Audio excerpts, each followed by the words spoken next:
الشيطان الملك بيصحى بعد 500 سنة في وسط العيلة اللي قتلته قبل كده، وقرر ينتقم من الجميع. جميع الأفكار التي ترد في هذه المانوا وغيرها هي أفكار إلحادية وكفرية، لا تمثل سوى المؤلف ولا تمت للإسلام ولا الموحدين بالله. براجل بيسأل واحدة اسمها كاتارينا لو كانت تعرف إن قلعة تيلمان اللي احنا شايفينها من بعيد ما وقعتش في إيد أي عدو ولا مرة على مدار 200 سنة، ونعرف إن اسم الراجل ده سيمون، وهي تسأله هو بيقول إيه فجأة كده، وبتقول له إنهم لازم يمشوا من هنا، وإنهم أصلا مش مفروض يكونوا في المكان ده من البداية. فهو بيرد عليها وبيقول لها إن مفيش حد هيبقى هنا دلوقتي وإن الدنيا أمان، وهي تحاول تقول له إنها محتاجة تخلص شغل التنظيف بتاعها، فيقول لها إن الموضوع مش هياخد وقت وإنه كان نفسه يوريها المنظر من المكان ده عشان المنظر بيبقى حكاية في الوقت ده من اليوم. هي تسأله هو إيه اللي يفرق لو المنظر حلو ولا لأ، وتقول إن ده أصلاً أرض النبلاء اللي هم مش هيعرفوا يعيشوا فيها. فسيمون يقول لها إنه يمكن يقدر يشتري بيت هنا عشان هو هياخد ترقية ويبقى ساحر مستوى متوسط المرة دي، وإنه كتب بحث عن جولم جديد وكبار السحرة عجبهم جداً، وقالوا له لو الشيخ الكبير وافق عليه كمان يبقى هيرقوه غالباً، ولما يترقى حتى لو مش هيبقى بيت كبير هيبقى كفاية إن الاتنين يعيشوا فيه مرتاحين. وساعتها هي بتتفاجئ بالكلام ده، وبعدين هو يطلب منها تتجوزه، وبيقول لها إنها عانت كتير عشانه طول السنين اللي فاتت، وإن من دلوقتي هيخليها أسعد واحدة في الدنيا. هي ساعتها بتدلع شوية وبتقول له إنه قبل ما يتكلم بالكلام ده الأحسن إنه يبقى ساحر مستوى متوسط الأول، فيناديها إنها شريرة، وهي تضحك وتقول له إنها بتهزر وإنها ما كانتش متخيلة إن اليوم ده هيجي ليهم، وهي بتسند راسها على كتفه. وسيمون بيقول إنه كان فاكر إنهم أخيراً هيبقوا سعداء عشان هو تعب وشقي عشان ساعدتهم، لكن الحقيقة المرة بتظهر لما الشيخ الكبير بياخد الفضل كله في شغله عن الجولم. واحد تاني بيقول إن البحث اللي اتكتب هيغير العالم، والشيخ الكبير بيكلم دوق وبيقول له إن الكلام ده مجاملة زيادة، وإنه كله بفضل استثماره اللي من غير حدود. وسيمون قاعد سامع الفضل كله بيتاخد منه وبيبدأ يفصل عنهم، بس في الحقيقة جواه غضب وبيقول إن معتقداته كانت غلط، حتى لو اشتغل وتعب طول عمره مش هياخد حقه وهيفضل يتاكل ببطء. الضوء بعدها بيسأل الشيخ الكبير عن الطلب اللي طلبه منه، والشيخ بيقول له إنه منسيش، وبيسأله لو هو فعلا موافق عليها بما إنها مجرد بنت من أصل وضيع. وبيدخل شوية حراس الأوضة وسيمون بيبص وبيلاقيهم جايبين كاتارينا بالعافية، ووشها باين عليه إنها متبهدلة وخايفة جدا. وسيمون يتفاجئ عشان هو ما كانش متوقع يشوفها هنا خالص، ويقعد يتفرج عليهم وهم بيودوها قدام الدوق. وسيمون يبدأ ينهار وبيقول إنه تعب من إنهم دايسين عليه كده طول الوقت. والدوق بيقول إنه سمع إنها كانت مشهورة بجمالها وفعلا طلعت زي ما توقع. والشيخ الكبير يقول إنه لو كانت من أصل نبيل كانت عاشت حياة مختلفة تماما. وسيمون يبدأ يتعصب وبيقول إن كل حاجة هو عاش عشان يحميها بتتسلب منه، ويسأل نفسه هم إزاي عايشين مرتاحين كده وهم بيدمروا الناس اللي حواليهم. وبنشوفه بيجهز لهجوم سحري ودموعه مالية عينه، وبيجري ناحيتهم وبيقول إنه مش هيسيبهم ياخدوا كاتارينا منه. والشيخ الكبير يبدأ يتضايق وهو بيجهز سحر البرق بتاعه، بينادي عليه وبيقول له يا شبل صغير، وبيسأله هو فعلا مش عارف مكانه فين، وبيقول له إنه ما يسواش أي حاجة وإنه مجرد زبالة. وبعدين يضربه بسحر البرق ونضارة سيمون تتكسر وهو يبدأ يقع على الأرض. كاتارينا تبدأ تعيط وتصرخ وبتترجاه إنه يقوم، وكل اللي قدر يعمله إنه يمد إيده ليها وهي بتتسحب بعيد عنه. وبعدين المشهد يسود خالص وبنلاقي فجأة إنه في وقت عدى وسيمون قاعد على ركبته شكله متحطم جوه زنزانة. الحاجة الوحيدة اللي معاه شوية فران وعينه ما فيهاش حياة خالص. بيقول إنه ما كانش في إيده يعمل حاجة، يشيل فار من على الأرض والفار يبدأ يتنفض في إيده، وبنشوف إنه حتى كان بيعلم على أيامه على الحيطة. واحد من الحراس يجي يطعنوا فيه بالعصاية بتاعة الرمح ويضحكوا عليه ويقولوا شكله ناوي ياكل الفار، ويقولوا كمان إنه خلاص ما بقاش ليه لازمة حتى لو كان ساحر من برج السحر. ويبدأوا يتريقوا عليه ويقولوا له لو ساعدهم في استدعاء الجولم هيفرجوه عنه على طول. وطبعا سيمون ما يردش، ويسألوه هو سمعهم ولا لأ. التاني بيقول إنه فعلا اتجن بعد ما الست دي ماتت، وبعدين يقرروا يسيبوه ويمشوا وبيبدأوا يتكلموا عن موتها، وبيقولوا إن كاتارينا انتحرت عشان تحمي نفسها من الضوق بعد ما اتبعته ليه، وبيقولوا إنها كانت خسارة عشان كانت حلوة قوي عشان تموت. وسيمون ساعتها يرفع صباعه على بقه ويعض في ضفره ويخلعه لحد ما الدم ينزل، وبيقول لها إنه آسف إنه ساب الحاجات دي تحصل ليها. وبينما الحراس راجعين بيلاحظوا إن الفيران بقت متوترة كأنها مستنية حاجة، عشان كلهم باصين لفوق كأنهم متوقعين حاجة. فالحارس التاني يفهم إن في حاجة غلط ويقول لزميله يطعن واحد فيهم، وأول ما يطعن واحد بنشوف دايرة سحر مرسومة على بطن الفار، وساعتها يفهموا إن في مصيبة وإن دي الفيران بتاعت سيمون من زنزانته. ونشوفه بيستعمل دمه عشان يرسم حاجة على الأرض، وهو بيقول إنه كان ضعيف من البداية وده اللي هيغيره دلوقتي. الحراس يجروا عليه ويقولوا له يبطل اللي بيعمله، وسيمون يرد إنه مش هيبطل وإن ده مش جرد البداية. ولما دايرة السحر بتاعته تكمل يحط كفه فوقها ويبدأ يمتص طاقة الحياة من الفئران اللي حواليه. وسيمون بيقول لو كان قوي من الأول عمره ما كان خسر كاتارينا. وكل فار من الفئران اللي في الدايرة بتاعته يبدأ يضحي بنفسه والطاقة تتجمع في النص. يحصل انفجار وسيمون يخرج من زنزانته، ونشوف إن معاه جولم عملاق وراه، وده نفس الجولم اللي كان قايل عليه في البحث اللي الشيخ الكبير سرقه منه. سيمون يبص للحراس ويقول إن ده نفس الوش اللي كانت عاملاه كاتارينا، وهما مرعوبين وبصين لفوق على الجولم. وسيمون بيقول إنه كان بيدور على سبب يخليه عايش، ودلوقتي بقى فاهم. الجولم يضرب الحراس ويقتلهم، وبعدها يخبط في الحيطة ويدمرها. سيمون بيقول إن السبب كله إنه ياخد انتقامه من العالم اللي ما قدرش يخليهم يعيشوا سوا في سعادة. ولقينا كمان إن عنده جولمز أكتر بيهددوا برج السحر. وهو ماشي وسط الخراب بيكلم كاتارينا وبيقول لها ما تقلقيش، هو مش هيبقى ضعيف تاني، هيجيب أي قوة يقدر يمسكها بإيده، ومهما كان التمن هيغير كل حاجة. وعينيه شكلها مجنونة تماما. وبعدين نشوف سحر البرق بتاع الشيخ الكبير وهو بيحارب، وفجأة ظل كبير يغطي عليه، وهو مش غير سيمون راكب على الجولم الأصلي اللي عمله جوه السجن. الشيخ يسأله لو اتجنن، وبيقول له ازاي يجرؤ استعمل السحر الأسود، وإنه واحد من خدام الرب ازاي يوقف في صف الشياطين. سيمون يبصله بنظرة باردة وجامدة ويقول له ايه أهمية الكلام ده دلوقتي. والدوج يبدأ يجري وبيقول له بالله عليه يسيبه، وإنه يقدر يخليه سيد المكان ده، ولو سابه يعيش هيعمل له أي حاجة هو عايزها.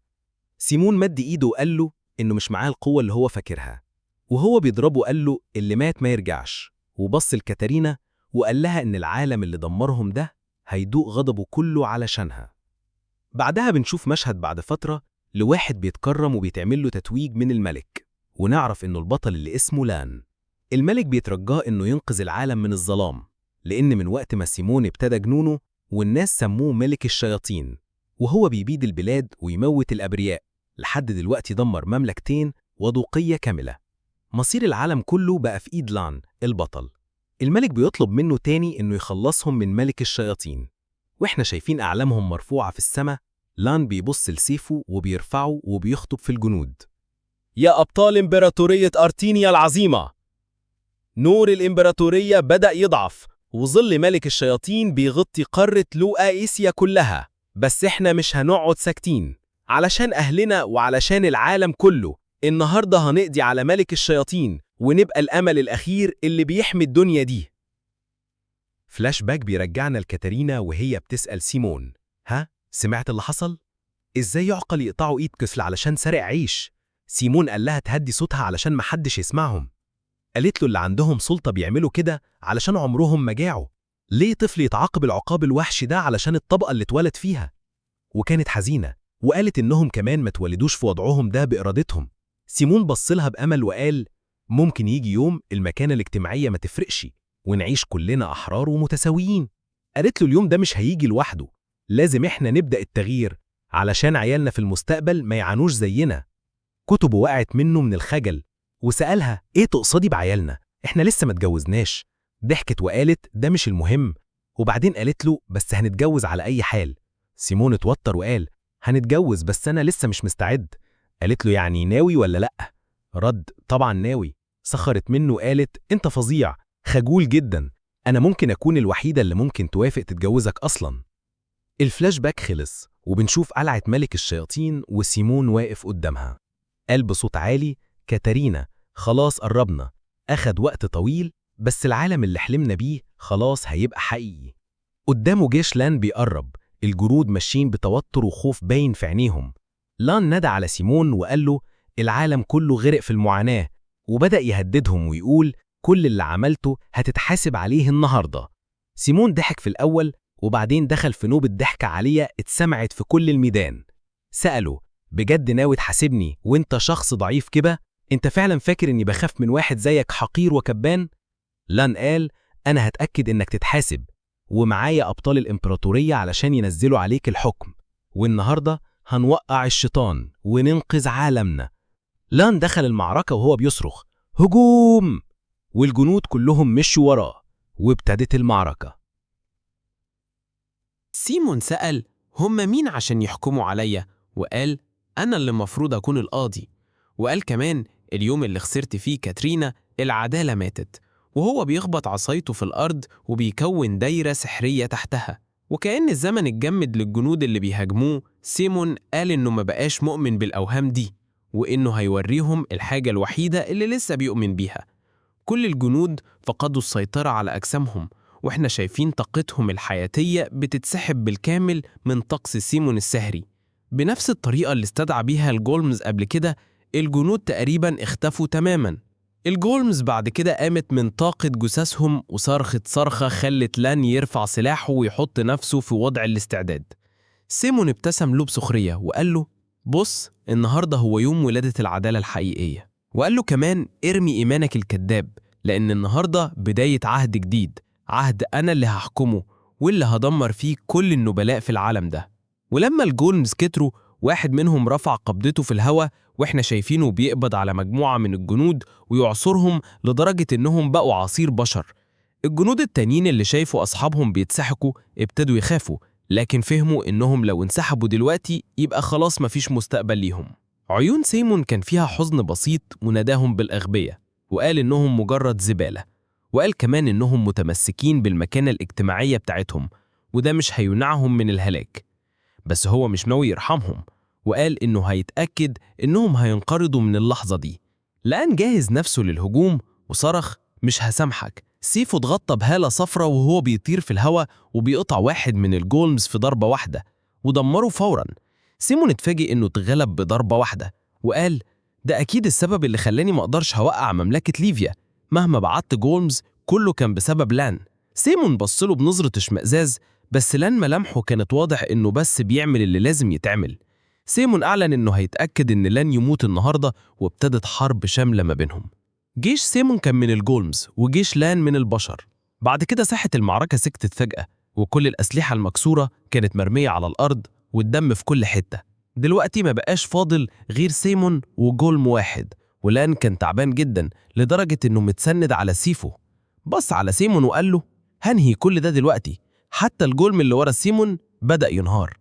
ورا سيمون الجولم بدأ يتفكك. سيمون نادى على لان وهو رافع سيفه. سيمون قال له انت مش عارف العالم قد ايه فاسد، ولو ما كنتش انا. واحنا شايفين دموعه بتنزل وهو بيبصله بنظرة ندم. قال كمان انا كنت ناوي ابدأ كل حاجة من الجديد بعد ما طهر العالم. ولعن لان وقال له نسلك كله هيعيش في معاناة طول حياته. ودموعه بدأت تتحول لدم، ولان شد قبضته على سيفه ووجه له ضرب أخيرة بكل الهالة اللي فضلاله، وقطع دماغ سيمون وكمان دمر بقايا الجولم اللي وراه. واحنا شايفين دماغ سيمون بتطير في الهواء وبيفتكر كاترينا، وبيقول لما كنت بضحك بالشكل ده وأنا معاها كل همومها كانت بتختفي. وقال إن دي اللحظة اللي بتكون فيها أسعد واحدة في العالم، وهي كانت ماسكة وشه ووقفت على أطراف صوابعها وبسته وقالت له إنها بتحبه. اللحظات دي هي اللي كان بيفكر فيها وهو بيموت. فجأة صحي مفزوع وبإيده ماسك رقبته وسأل هو كل ده كان حلم؟ دماغي لسه مكانها؟ مسح العرق من على وشه وقال إنه عنده صداع فظيع ومفيش أي جرح في إيده، واستغرب اللي بيحصل وبص حواليه لقى نفسه في أوضة غريبة، وقال لنفسه أنا فين؟ في بلد تانية؟ أنا عشت إزاي أصلا؟ حتى السحر الأسود مش بيرجع حد للحياة، ولو كان ينفع كنت عملته زمان. إزاي أنا لسه هنا؟ وبعد كده اتفاجئ بحاجة وهو بيبص على حيطة، شاف صورة فارس مألوفة وكانت صورة لان. سأل نفسه ليه صورته هنا؟ وبعدين كبير الخدم دخل وناداله يا فندم أخيرا فقت، وحضنه وقال له أنا كنت قلقان جدا، أنت ما نمتش من أسبوعين، كنت فاكر إننا خسرنا آخر فرد من نسل الآن. سيمون سأله يعني إيه يا فندم؟ مين أنت؟ الخدم اتوتر وسأله أنت مش فاكرني؟ وركع على الأرض وقال يبقى الحادثة أثرت على ذاكرتك وأنا السبب لأني ما خدتش بالي منك. وبدأ يعيط ويقول له هقولك شوية حاجات بسيطة يمكن تفكرك، ممكن يكون مؤقت وهتفتكر لما أبدأ أشرح لك. وقال أنت هتبقى اللورد بتاع المكان ده، وأنت وارد آن في كونتي من إمبراطورية باروك، وكمان حفيد البطل العظيم لان، اسمك لوك لان. سيمون اتصدم وقال يعني أنا مت من 500 سنة ودلوقتي بقيت حفيد عدوي؟ نزل منه عرق بارد وعلى طول بدأ يجري، والخدم اتفاجئ. الخدم قال له أنت ما ينفعش تتحرك كده في حالتك. بس سيمون تجاهله وقال هو أنا المفروض أصدق الكلام الهبل ده؟ أنا شكلي مغفل؟ مسك مقبض الباب وقال الكلام ده ملوش أي منطق، وفتح الباب بسرعة وبص من البلكونة. سيمون صرح وقال مفيش فرصة إن ده يكون حقيقي، بس اتفاجئ لما شاف جولم ضخم جدا لابس درع قدامه. سيمون فقد التوازن شوية وقال ده حقيقي؟ وقال بس أنا شفته بعيني، يبقى كل اللي قاله كان صح. وقال من شكله المعقد كده واضح إن السلاح ده متطور بكتير قوي عن سحر الجونز. السحر اللي أنا زمان كنت بس أتخيله دلوقتي واقف قدامي. الخدم نادى عليه وسيمون سأله أنت اسمك إيه؟ قال له هانس وأنا الخدم بتاعك. سيمون سأله أنا شايف إيه بالظبط قدامي؟ هانس رد ده اسمه جيجنت، سلاح بشري ضخم بيمشي على رجلين. سيمون سأله مصنوع بسحر الجونز؟ هانس قال نصه صح، الجيجنت معمول بتكنولوجيا علمية اسمها هيكس تك ومتوصل بالسحر بفضل التقدم في التكنولوجيا، على عكس الجونز اللي بتتحكم فيها عن بعد. الجيجنت بيبقى فيه طيار جواه هو اللي بيقوده. سيمون قال صعب أصدق إن في شخص بيكون جواه. هانس قال ده حقيقي. سيمون بدأ يفكر وقال ده محتاج تكنولوجيا متطورة جدا عشان حد يعرف يقوده، بس لو كلام هانس صح يبقى ده سلاح عظيم فعلا، يعني تقدر تحمي نفسك في المعارك الخارجية وكمان ترد بسرعة على أي حاجة، على عكس الجونز اللي بتتحكم فيها عن بعد. ده بيحل كل المشاكل اللي كانت عندي زمان مع الجونز. بس هانس كان مستغرب إن سيمون مهتم كده. بعد كده سيمون رجع للأوضة. هانس نادى عليه وسيمون وقف وقال لو ده حقيقي يبقى فعلا عدى 500 سنة، بس ليه اتولدت حفيد عدوي؟ وبدأ يسمع صوتهم بيجروا في البيت وهانس بيصوت باسمه وراه. وسيمون واقف قدام مكتبه بيشرب من الزجاجة وهو بيقول له أنا حفيد لان صح؟ هانس قال أيوة، بس إيه المشكلة؟ سيمون قال يعني المفروض أبقى صحتي جامدة عن معظم الناس صح؟ لكن فجأة حس بألم شديد ووقع على ركبته، وهانس اتخض. سيمون بدأ ينهج، وهانس قال له أنا حاولت أحذرك بس في لعنة. سيمون قال له لعنة إيه؟ هانس رد كنت متوقع ده يحصل، بس هو فعلا مش فاكر أي حاجة. سيمون قال له يلا اتكلم وطلع اللي عندك. هو بدأ يهرج ويتكلم بطريقة بايخة، وسيمون قال له خش في الموضوع على طول. هانس قال إن اللورد لان اتشكر على اللي عمله عشان ينقذ العالم، بس مات بسرعة بسبب لعنة سيد الشياطين.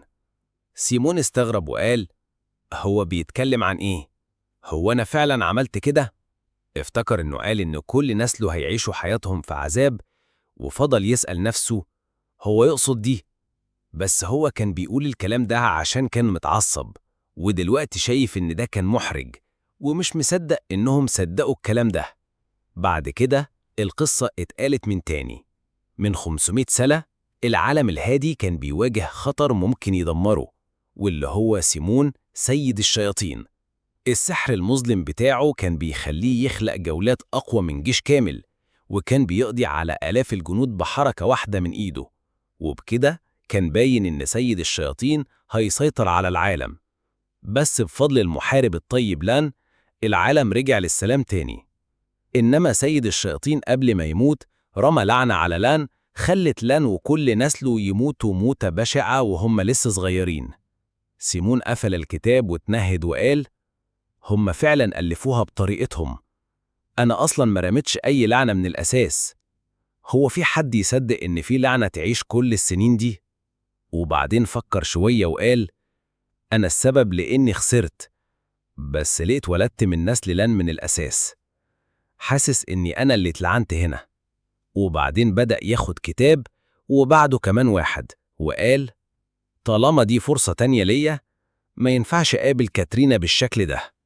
العالم الفاسد ده استمر 500 سنة كمان، يعني أكيد بقى فاسد أكتر بكتير دلوقتي، لأن مهما مرت السنين أكيد مش كل أتباعي اتشالوا، ولازم أتعلم أكتر عن الزمن ده دلوقتي عشان لو قدرت أتجمع مع أتباعي المرة دي فعلا هغير العالم. تاني يوم بنشوف العملاق لسه واقف بره البيت، وبنطلع لأوضة سيمون فوق وهو بيحط كتاب تاني، لسه بيشرب خمرة وبيقول مش هعرف ألاقي أتباعي. بعيد عن إني ما عنديش أتباع، الناس تقريبا نسيوني خالص.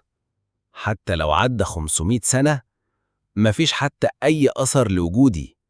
وكمان جسمي ما فيهوش معنى ولا طاقة، هعمل بيه إيه؟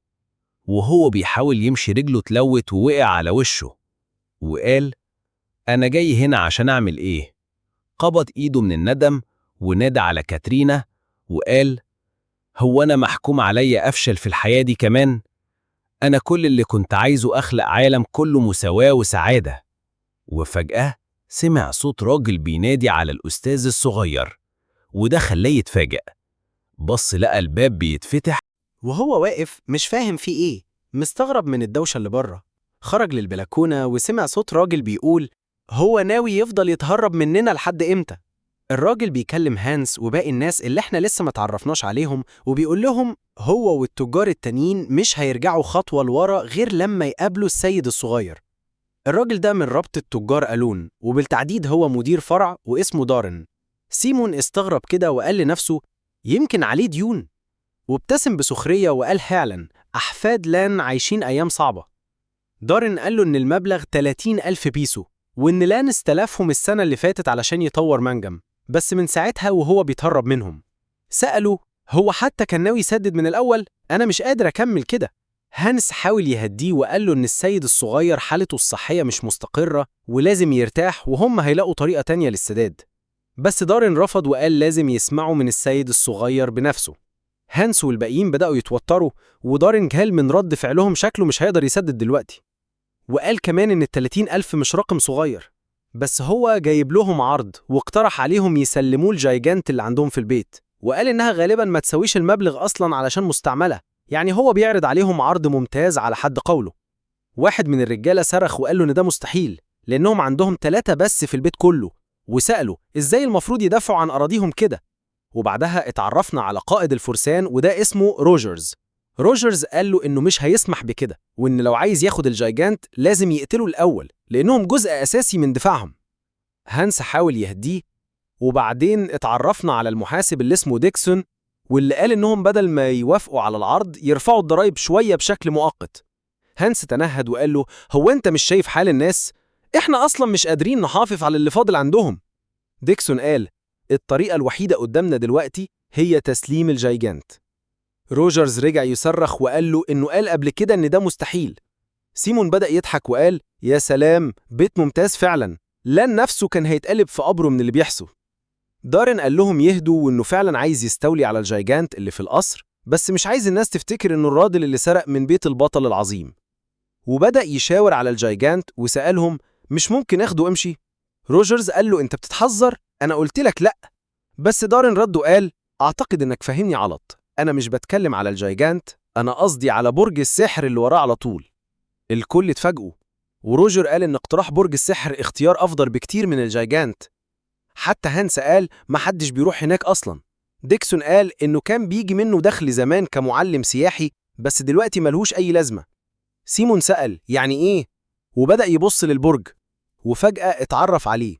ده برج السحر بتاعه هو، وما قدرش يصدق إنه لان بنى بيته بالظبط فوق المكان اللي قتلوا فيه. سيمون قال: من 500 سنة في نفس مكان البرج كنا أنا وكاترينا عايشين هناك.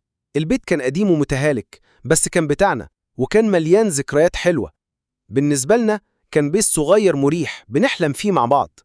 وبعدها نسمع دارن بيقول إن الأرض اللي حوالين مرج الشيطان بقت جزء من أراضي شركتها. بس سيمون كان غاضب جدا وقال: إزاي يتجرغوا ويحاولوا ياخدوا المكان ده؟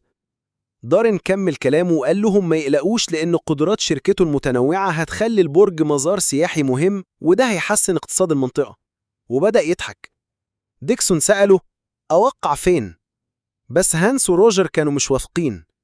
وفجأة الباب اتفتح بقوة، والكل اتفزع لما سيمون خرج من جوه وهو غضبان جدا. هانس سأله: انت ينفع تمشي؟ وسيمون بصله بحدة وقال له: ابعد من وشي. دارن قال له: صعبناها عشان نقابلك، انت خفيت خلاص، شركتي هتدير برج الشيطان. سيمون قال له: هو انت ما تعرفش غير تتكلم؟ اصلا انت فاهم المكان اللي بتحاول تاخده ده ايه؟ وبان عليه انه مولع من جوه. فضل يبص لدارن بحدة وقال له: ازاي تجرأ تحاول تسيطر على حاجة بتاعتي؟ دارن ورجالته بدأوا يكلقوا مستغربين من غضبه، لأنه شكله مختلف تماماً عن اللي كانوا سامعينه عنه. دارن حاول يبرر موقفه، لكن سيمون قطعه وقال له: نصاب، اسكت خالص.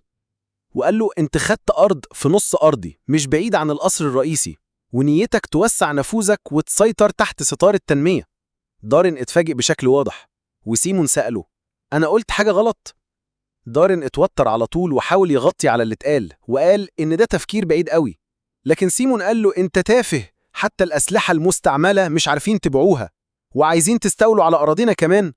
وقال له أنا بكره الناس الغبية اللي جواهم شر زيك.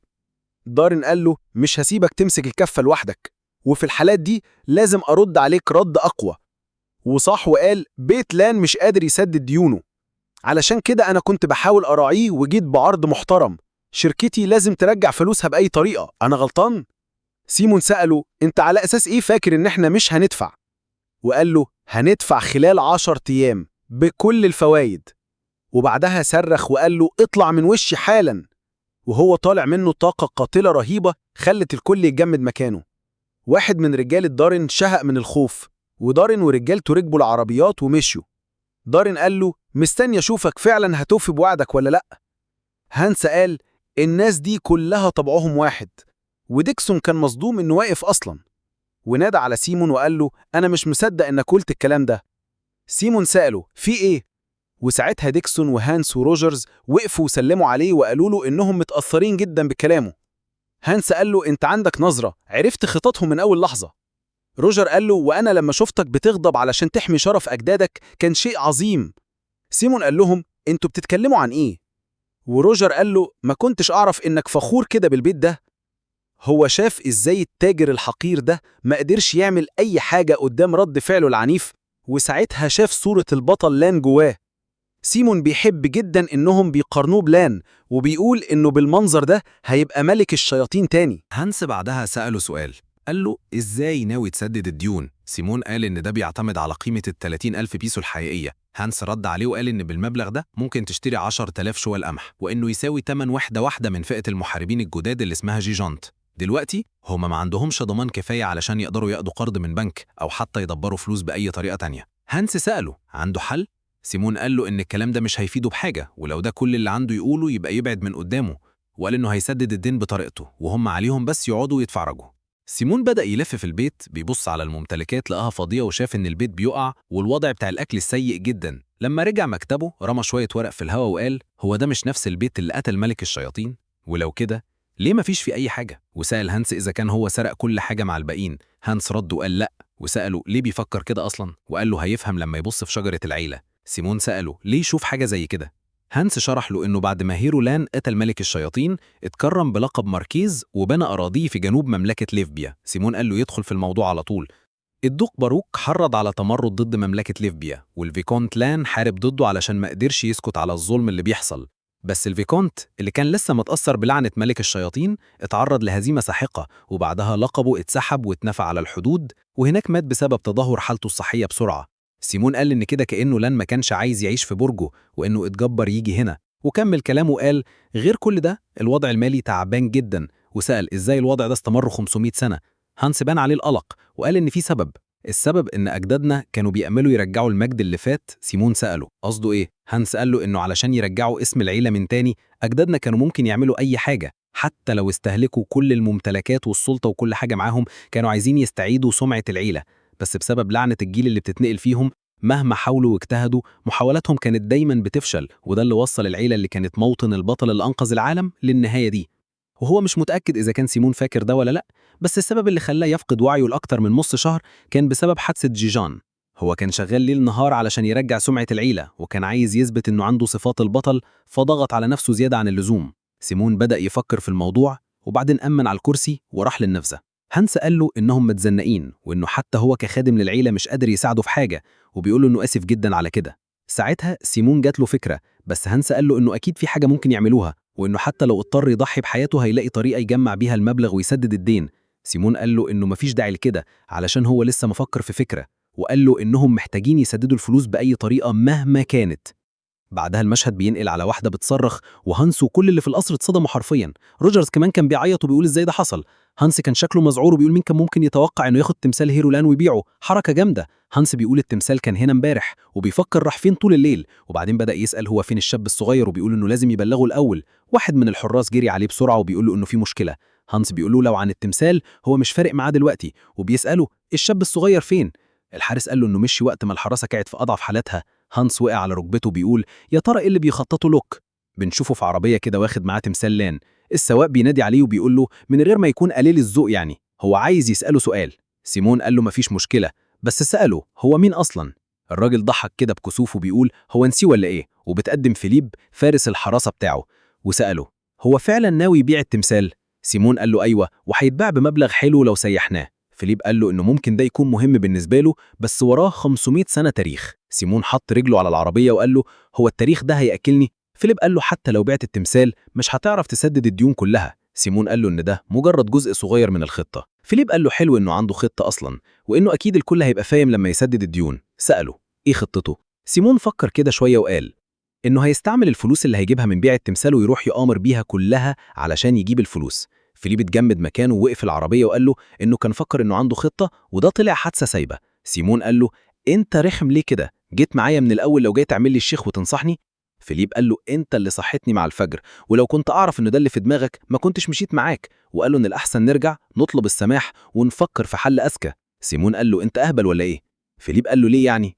سيمون قال له فكر فيها كده، لو رجعنا دلوقتي هبقى مضطر أشرح لهم أنا ليه خرجت بتمثال الجد العظيم، ولو السبب إني كنت رايح آمر مش هيغفروا لي وهيطردوني من العيلة.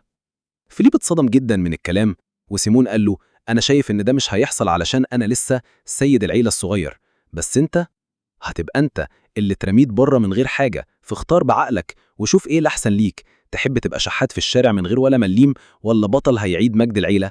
وبعدين قال له تاني فكر كويس يا فيليب. فيليب كان متوتر جدا وفكر شوية وفي الآخر وافق على مضض وقال له إنه خلاص هيكمل معاه في السكة دي. سيمون قال له اختيار حلو. فيليب قال له لو كنت سمعت إن شخصيتك اتغيرت بعد ما فقت من الغيبوبة، فأنت دلوقتي بقيت الشيطان نفسه. وأخيرا وصلوا المدينة ساحلية ولسه فاضل 5 دقايق على ميعاد مغادرة السفينة. الكابتن نادى على آخر ناس يركبوا، وفيليب سأل إحنا فعلا هنركب دي؟ سيمون سأله لسه عايز ترجع؟ وفيليب بسرعة حاول يوجهه إنه يركب. وأول ما حطوا رجليهم على السفينة خلاص وقت المغادرة جه. الكابتن ضرب الجرس وبدأ ينده للناس إن وقت الإبحار جه، والسفينة خلاص هتتحرك في البحر. بعد شوية بالليل وصلوا المدينة اسمها لامار. دخلوا المينا وفجأة حد رمى كيس فلوس في إيد فيليب. فيليب زعق للراجل وقال له هو ده كل اللي هتدفعه؟ سيمون قال له يلا قدام ورينا الطريق. فيليب حاول يقنعه إنهم كانوا ممكن ياخدوا أكتر من كده، بس رجع قال ماشي مش بطال. والمنطقة اللي دخلوا فيها شكلها اتغير تماما. فيليب سأل سيمون انت جيت هنا قبل كده؟ سيمون قال له أيوة شوية كده، بس كانت غير كده خالص زمان. وقال إن آخر مرة جه هنا كانت الجزيرة فاضية عشان كان في كراكن بيمنع أي حد يعدي من البحر. تنهد وقال بقالي 500 سنة ما شفتش المكان ده، وقرر يسيب المزاج الوحش وقال كويس إننا جينا هنا. فيليب بقى متحمس أكتر وقال إنه مش عارف هو جه ليه، بس أكيد هيكون أحسن من اللي فاكره. وقال إن المدينة دي تاني أكبر مدينة في الجنوب في الإمبراطورية، والدنيا بتتغير بسرعة. كانت جزيرة محدش بيعرف يوصل لها عشان وحوش البحر، لكن مع تطور الهندسة السحرية الناس بدأت تسكن فيها، وبشكل طبيعي ساحة القمار كبرت جدا. فيليب سأله انت متأكد انك هتبقى تمام هنا؟ سيمون قال له لو ما كنتش واثق ما كنتش جيت أصلا. ولما وصلوا قدام الكازينو قال له يلا ندخل، بس فيليب قال استنى محتاج أجهز نفسي. سيمون سأله ايه يعني انت واخد الموضوع على أعصابك كده ليه؟ فيليب قال انت مش متوتر؟ ازاي تضمن تكسب؟ سيمون قال هي على حسب شخصيتك، القمار بيعتمد على النفسية. وسمعنا واحد بيقول ده مش كويس، وطلع انه كسب وسيمون بيخسر كل رهاناته. الراجل سأله هتكمل؟ وسيمون ضحك بتوتر وقال له هو كده بجد؟ والراجل اللي بيكسب قال الحظ بيضحك ليا النهاردة. سيمون رد الحظ برضه مهارة. الراجل ضحك وقال له ده شرف كبير اني ألعب مع شاب جامد زيك. بس بعد كده قال له بس شكلك خلصت فلوس، نوقف اللعب بقى؟ سيمون قال له لا مستحيل نوقف. ونادى على فيليب وقال له يبدل كل اللي فاضل من الفلوس لعملات. فيليب قال له لو خسرنا دي كمان احنا كده فلسنا. سيمون قال له ما تترددش، هات كله. الراجل اللي قدامه قال شكلك متوتر النهاردة. وسيمون قال أنا هغامر بكل حاجة، كله على الرهان الجاي. فيليب عيط وقال احنا اتدمرنا. الراجل سأله انت جاد؟ ده أول مرة ألعب لعبة حلوة كده، بس شكلك مرتاح. سيمون قال القلق مش هيغير النتيجة. الراجل قال له انت جامد، وسأله لو يوروا بعض الورق، وشفناه بيشاور لست كانت ورا سيمون، وبعد كده قلب ورقه وقال ملك الحظ في صف النهاردة، وبدأ ياخد كل فلوس سيمون. سيمون قال له استنى، لازم أوريك ورقي أنا كمان، وقلب الورق بتاعه وقال الغريب إن اللي معايا هو ده. اتبسط وسأله إزاي؟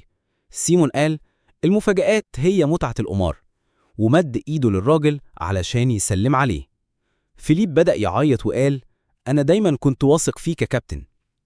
الراجل ضرب إيده على الترابيزة وقال مستحيل، جبت الورق ده منين؟ انت عملت ايه؟ سيمون قال بتقول ايه؟ بتتكلم عن الناس اللي ورايا اللي كانوا بيسربوا لي الورق؟ الراجل بدأ يعرق وقال لنفسه ازاي عارف؟ سيمون قال هكون عارف ازاي يعني؟ كل الناس اللي حوالينا دول رجالتي، وكنت شايفهم وهم بيسلموا ورق. بس هو فضل يقع في الفخ عشان يلمس كل ورقة، وساب عليها علامة منى سحرية. ولو هو بيتحكم في الورق بعلامات المنى السحرية، فبالنسبة له اللي كان بيقود جيش من الجولمز، الورق ده لاعب عيال يقدر يكسب أي ماتش من غير حيلة أصلا. سيمون ضحك وقال للراجل يلا اعترف إنك خسرت، وقال شغلنا النهاردة خلص، وكل اللي في الكازينو لازم يعلموا الولد ده يعني إيه أدب. وكل الناس بدأوا يطلعوا سلاحهم. سيمون قال له ليه كل الأشكال شبه بعض حتى بعد 500 سنة؟ وقال أنا صحيح مش بقوة زمان، بس برضو أقدر أواجه سوية عيال زي دول.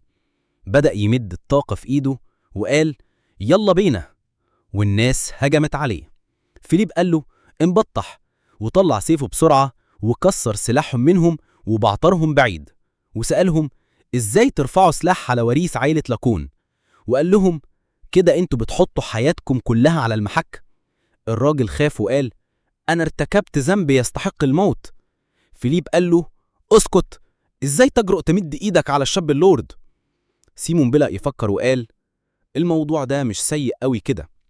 بعد كده لقينا فيليب شايل كيس فلوس تقيل، وقال ده تقيل قوي، أكتر من 10,000 بيسو.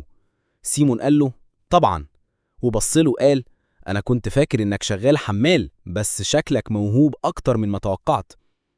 وقال إن المكسب النهاردة كويس، بس بعد اللي حصل ده صعب يروحوا كازينوهات تانية. وسأله في مكان تاني نكسب فيه فلوس؟ فيليب فكر شوية وقال له ممكن نروح ساحة الجيجنز. سيمون قال له إيه دي؟ فيليب قال له زي ما كانت في زمان ساحات للقتال بين البشر، دلوقتي في ساحات للقتال بين الجيجنز، وعلى حسب نوع المعركة نسبة الأرباح بتختلف، ولو لعبها صح ممكن يكسب 30,000 أو أكتر. سيمون قال له أنا مهتم بالجيجنز، ولو فعلا معمولة بسحر الجولمز ممكن أقدر أتوقع مين اللي هيكسب. فيليب قال له سيبها عليا، أنا كنت من أوائل الدفعة في أكاديمية الجيجنز العسكرية الإمبراطورية. سيمون قال له ماشي، ورينا الطريق. وفيليب جراي مبسوط وبيقول له إنه المفروض يديله تقدير أكتر من كده. وهم ماشيين ناحية الحلبة سمعوا شوية حراس بيتكلموا مع ناس وهم بيركلوهم برجلهم، وكانت مجموعة أطفال كاملة. الحراس بيدوسوا عليهم وبيقول لهم هو انتوا هتسمعوا الكلام بس لما تموتوا ولا إيه؟ فيليب قال إزاي يعملوا كده مع عيال صغيرة كده؟ لكن سيمون كانت دماغه في حتة تانية خالص. قال إنه حتى بعد 500 سنة مع إن الدنيا اتغيرت لسه في حاجات ما اتغيرتش، حاجات بتعفن أكتر وأكتر مع مرور الوقت. وبدأ يجز على أسنانه من الغيظ، وبعدين نادى على الحراس وقال لهم يقفوا، بس حد سبقه وقال لهم يقفوا فورا. لما الحراس لفوا وسألوا مين، بنت ظهرت وقالت لهم إنهم المفروض يبقوا الحرس الملكي، وإنهم مش المفروض يحموا الشعب، وسألتهم إزاي بتستخدموا العنف ضد عيال صغيرة. وهي بتتكلم سيمون كان جواه دوشة مشاعر مختلفة بتتخبط فيه، ولما بص عليها حس كأنها كاترينا. البنت قالت العيال دول ليهم حق يتحموا زي أي حد تاني، وسيمون قعد يفكر لو ممكن تكون فعلا اتجسدت من تاني. الحراس قالوا حتى لو هي أميرة مفيش فايدة من مقاومتهم، لأن الكاونت بنفسه اللي أمر بكده، وإنها أكيد عارفة قد إيه الناس بقت هجة بسبب اللاجئين الكتير. الأميرة سألتهم هو أنتوا بجد شايفين إن حبس الناس زي البهايم في مكان ما يتعش فيه ده الصح؟ دول أطفال غلابة فقدوا بلدهم وأهلهم، ولو حد فيهم غلطان يبقى أنا أول واحدة تتحاسب، علشان أنا أميرة مملكة فولجا، يعني واحدة من اللاجئين اللي جاية تحتمي هنا. الحراس قالوا إنها لو فضلت على كده هتعمل مشاكل، وإنهم مش بيعملوا كده من نفسهم، بس دي أوامر. فيليب قال لسيمون الوضع بيكبر، أنت شايف كده ينفع؟ سيمون قال له أنت عارف دي مين؟ فيليب قال طبعا دي مشهورة جدا في مملكة فولجا، الأميرة اللي مش فارق معاها نظرة النبلاء ولا كلامهم، بس مش عارف إيه اللي جابها هنا. سمعت إن المملكة بتاعتها راحت في داهية، عمري ما تخيلت إني أشوف أميرة عاملة كده، ونعرف إن اسمها راينا. سيمون كان مذهول، مهما يبص عليها هي شبه كاترينا بالظبط، وقعد يفكر إزاي ممكن تكون لسه شبهها كده حتى لو اتجسدت من تاني. الحراس قالوا لراينا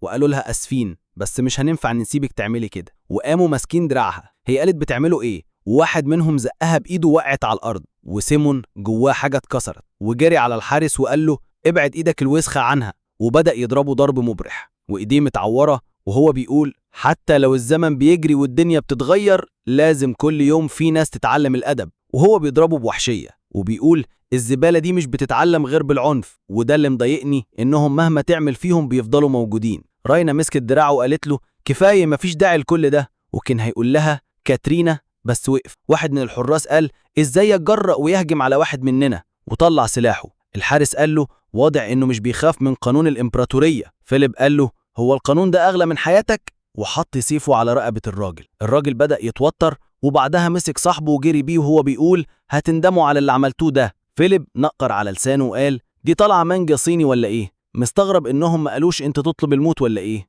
بعدها سيمون نادى على راينا وقال لها كاترينا بالغلط، وسألها انت كويسة؟ انا اسف كنت هفقد عقلي، كان لازم اساعدك من الاول. وهي قالت له انا اسفة، انت مين؟ وهو اتلخبط وقال ازاي يعني؟ انت كانت خايفة شوية من تصرفه، فقال لها يمكن شكلي اتغير ومش عرفتيني، هقولك على كل حاجة دلوقتي. قالت له مفيش داعي، ايه الفرق بينك وبين الحراس لما الاتنين بتلجأوا للعنف؟ حاول يشرح لها بس قالت الأهم انت شكلك لابسني في حد تاني، اسمي راينا مش كاترينا زي ما الحراس قالوا. فيليب قال يبدو ان سيادة الشاب غلط، احنا مش ناس غريبة ولا حاجة. وهو بيحاول يهزر معاها سيمون كان سرحان وباصص في ايده، وعينيه بدأت تتملي حزن، وقال استنيت سنين لوحدي، عارف انها عمرها ما هترجع، وبرضه وقعت لمجرد انهم شبه بعض. وبعدين واحد كبير جه وسأل راينا انت بتعملي ايه هنا؟ مش قلتلك في حاجة مهمة النهاردة؟ عارف انا تعبت قد ايه علشان الاقيكي. وده كان كبير خادمها فيكتور، وهي بدأت تشرح له بس فيكتور اتعصب وقال اوعي تكوني كنت بتتخانقي وعلى الحراس تاني. بعدها فيليب بص لسيمون وسأله هما مين دول؟ سيمون قال له حتى لو مش أول مرة نتقابل أنا آسف، بس الدنيا هنا فيها ظروف معقدة، الأحسن تبعد عن الأميرة دلوقتي. سيمون قال ده كلام فارغ، مع إني فعلا فهمت الموضوع غلط وولعتها، بس ساعدتهم في الآخر، أنا مش كنت مستني شكر، بس على الأقل تقول شكرا. راينا فضلت تفكر، وسيمون قال يلا بينا، وفعلا هم مشيوا، وهي وفيكتور فضلوا بصين لهم وقالوا يلا احنا كمان. وراينا قالت هو عنده حق، أنا أصلا ما شكرتوش. بعدها احنا في حلبة جيجان، مش شكلها كبيرة كفاية علشان الوحوش دي، بس هنشوف. المعلقين بيقولوا إن القتال مولع، وسيمون وفيليب في وسط الجمهور راحوا لقعدتهم، وسيمون قال المعركة خلصت، وفعلا واحد من الجيجانس وقع بعد ضربة. الجمهور كله هتف أدولف كسب. فيليب مش مصدق إن رهانه كسب تاني، وقال بالشكل ده هنفك كل ديوننا ونتغنى. سيمون قال دي سهلة قوي، أصل الجيجانس معمولة بسحر الجولم، وأنا بعرف أشوف تدفق المانا جواهم، فبعرف مين هيكسب. والمعلقين قالوا إن الماتش اللي جاي هيبقى مذبحة، واحد اسمه سافيج ضد واحد اسمه ستينج. فيليب قال إنه غالبا هيقدر يتوقع إيه اللي هيحصل المرة دي كمان، وسأل إزاي ستينج اللي كسب مرة وخسر 5 مرات ممكن يكسب سافيج اللي معاه 28 فوز وخسارتين. سيمون قال إن مع إنه ممكن حد يكسب حتى لو الفرق في القوة كبير، بس باين إن الماتش ده هيكون تافه. المعلقين بدأوا يقدموا المقاتلين، وإحنا بنشوف واحد منهم ومعاه فاسين متقاطعين، وتقدم لنا السافيج اللي بيحارب بفاسين واللي بيقوده راجل اسمه براين. سيمون اتصدم من ده، ولما المقاتل ده ظهر اتقال عليه العملاق المحظوظ. المعلقين قالوا انه كسب الماتش اللي فات بمعجزة. فيليب قال انه حظ السيء هو انه كسب الماتش اللي فات علشان دلوقتي هيلاعب سافيج. وتقدم لنا ستينج واللي بتقوده واحدة اسمها كارين. سيمون باين عليه إنه مهتم وقال إنه لازم يراهن بكل اللي معاه على ستينج. فيليب سأله ليه وقال إن سافيج أكيد هيكسب الماتش ده، بس عيون فيليب كانت بتقول حاجة تانية خالص. هو شايف الهالة وقدر يميز إن ستينج أقوى بكتير من اللي كانوا بيحاولوا يبينوه للناس. فاز سافيج طرف الهوا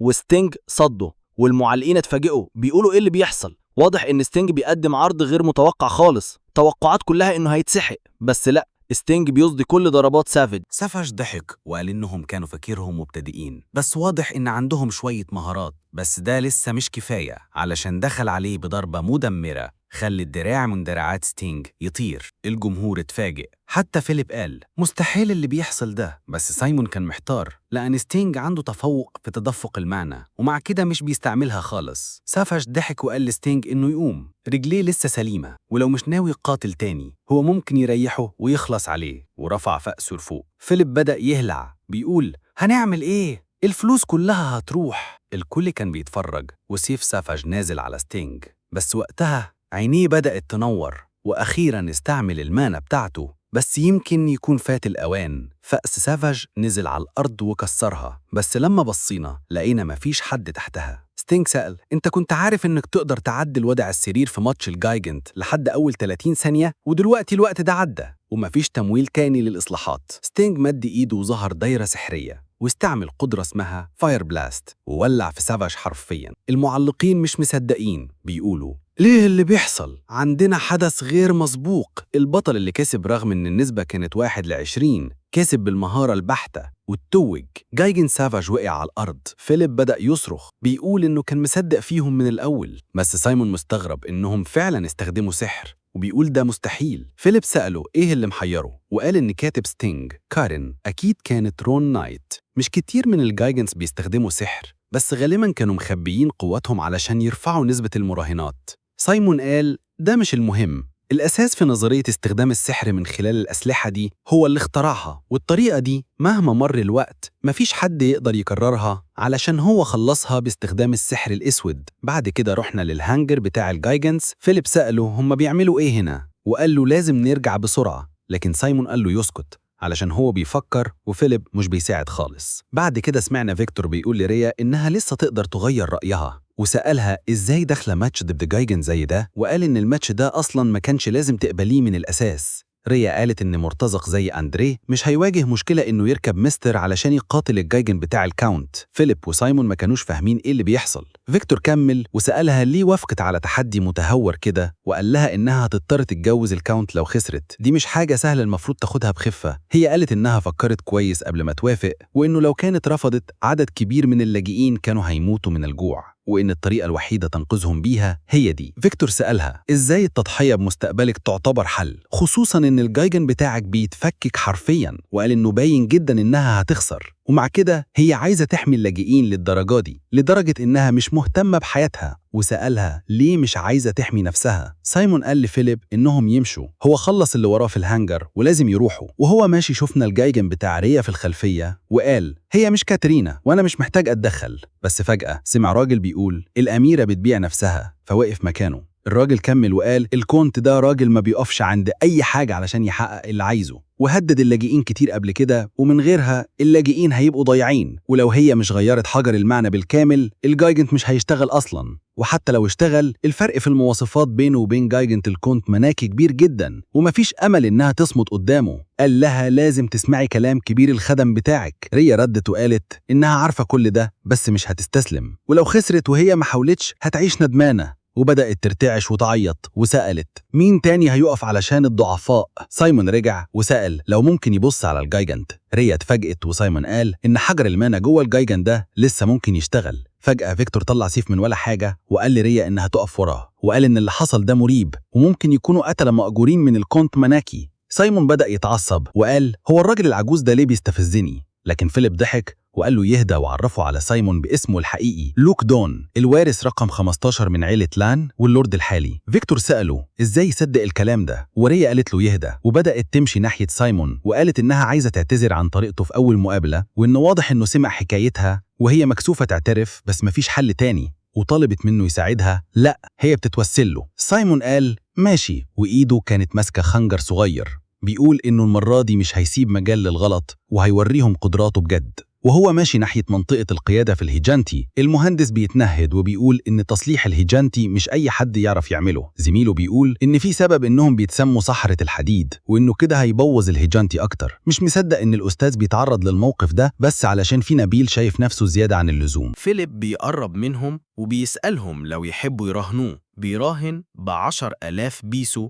إن اللورد الصغير بتاعه يقدر يصلح الهيجانتي اللي هما الاتنين مش قادرين عليه. بيردوا عليه ويسألوه ليه أصلاً ياخدوا رهان زي ده؟ فيليب بيضحك وبيقول ده معناه إنهم خايفين. المهندس بيقول يبقى يضاعفوا الرهان لأنه داخل. ريا بعدين بتسأل فيليب سؤال وده بيخليه يتلبك علشان بيتكلم مع واحدة ست. بتسأله لو أداة زي دي بتستخدم فعلا في تصليح الهيجانتي لأنهم لاحظوا إن سيمون ماسك خنجر. فيليب بيبدأ يعرق من التوتر. سيمون وقتها بيرفع الخنجر ويضرب بس على إيده، ولما الدم بيبدأ يطير فيليب بيحتاس ويصرخ من الخضة، لكن سيمون بيتنهد وبيقول له يكمل تفرج. دمه بيبدأ ينزل على الماكينة. فيليب بيبص وبيقول لنفسه هو أنا لسه شايف اللورد الصغير بتاعي بينتحر قدام الناس دي كلها؟ لكن واحدة واحدة دواير سحرية بتبدأ تظهر حوالين مير كأنها بتنحني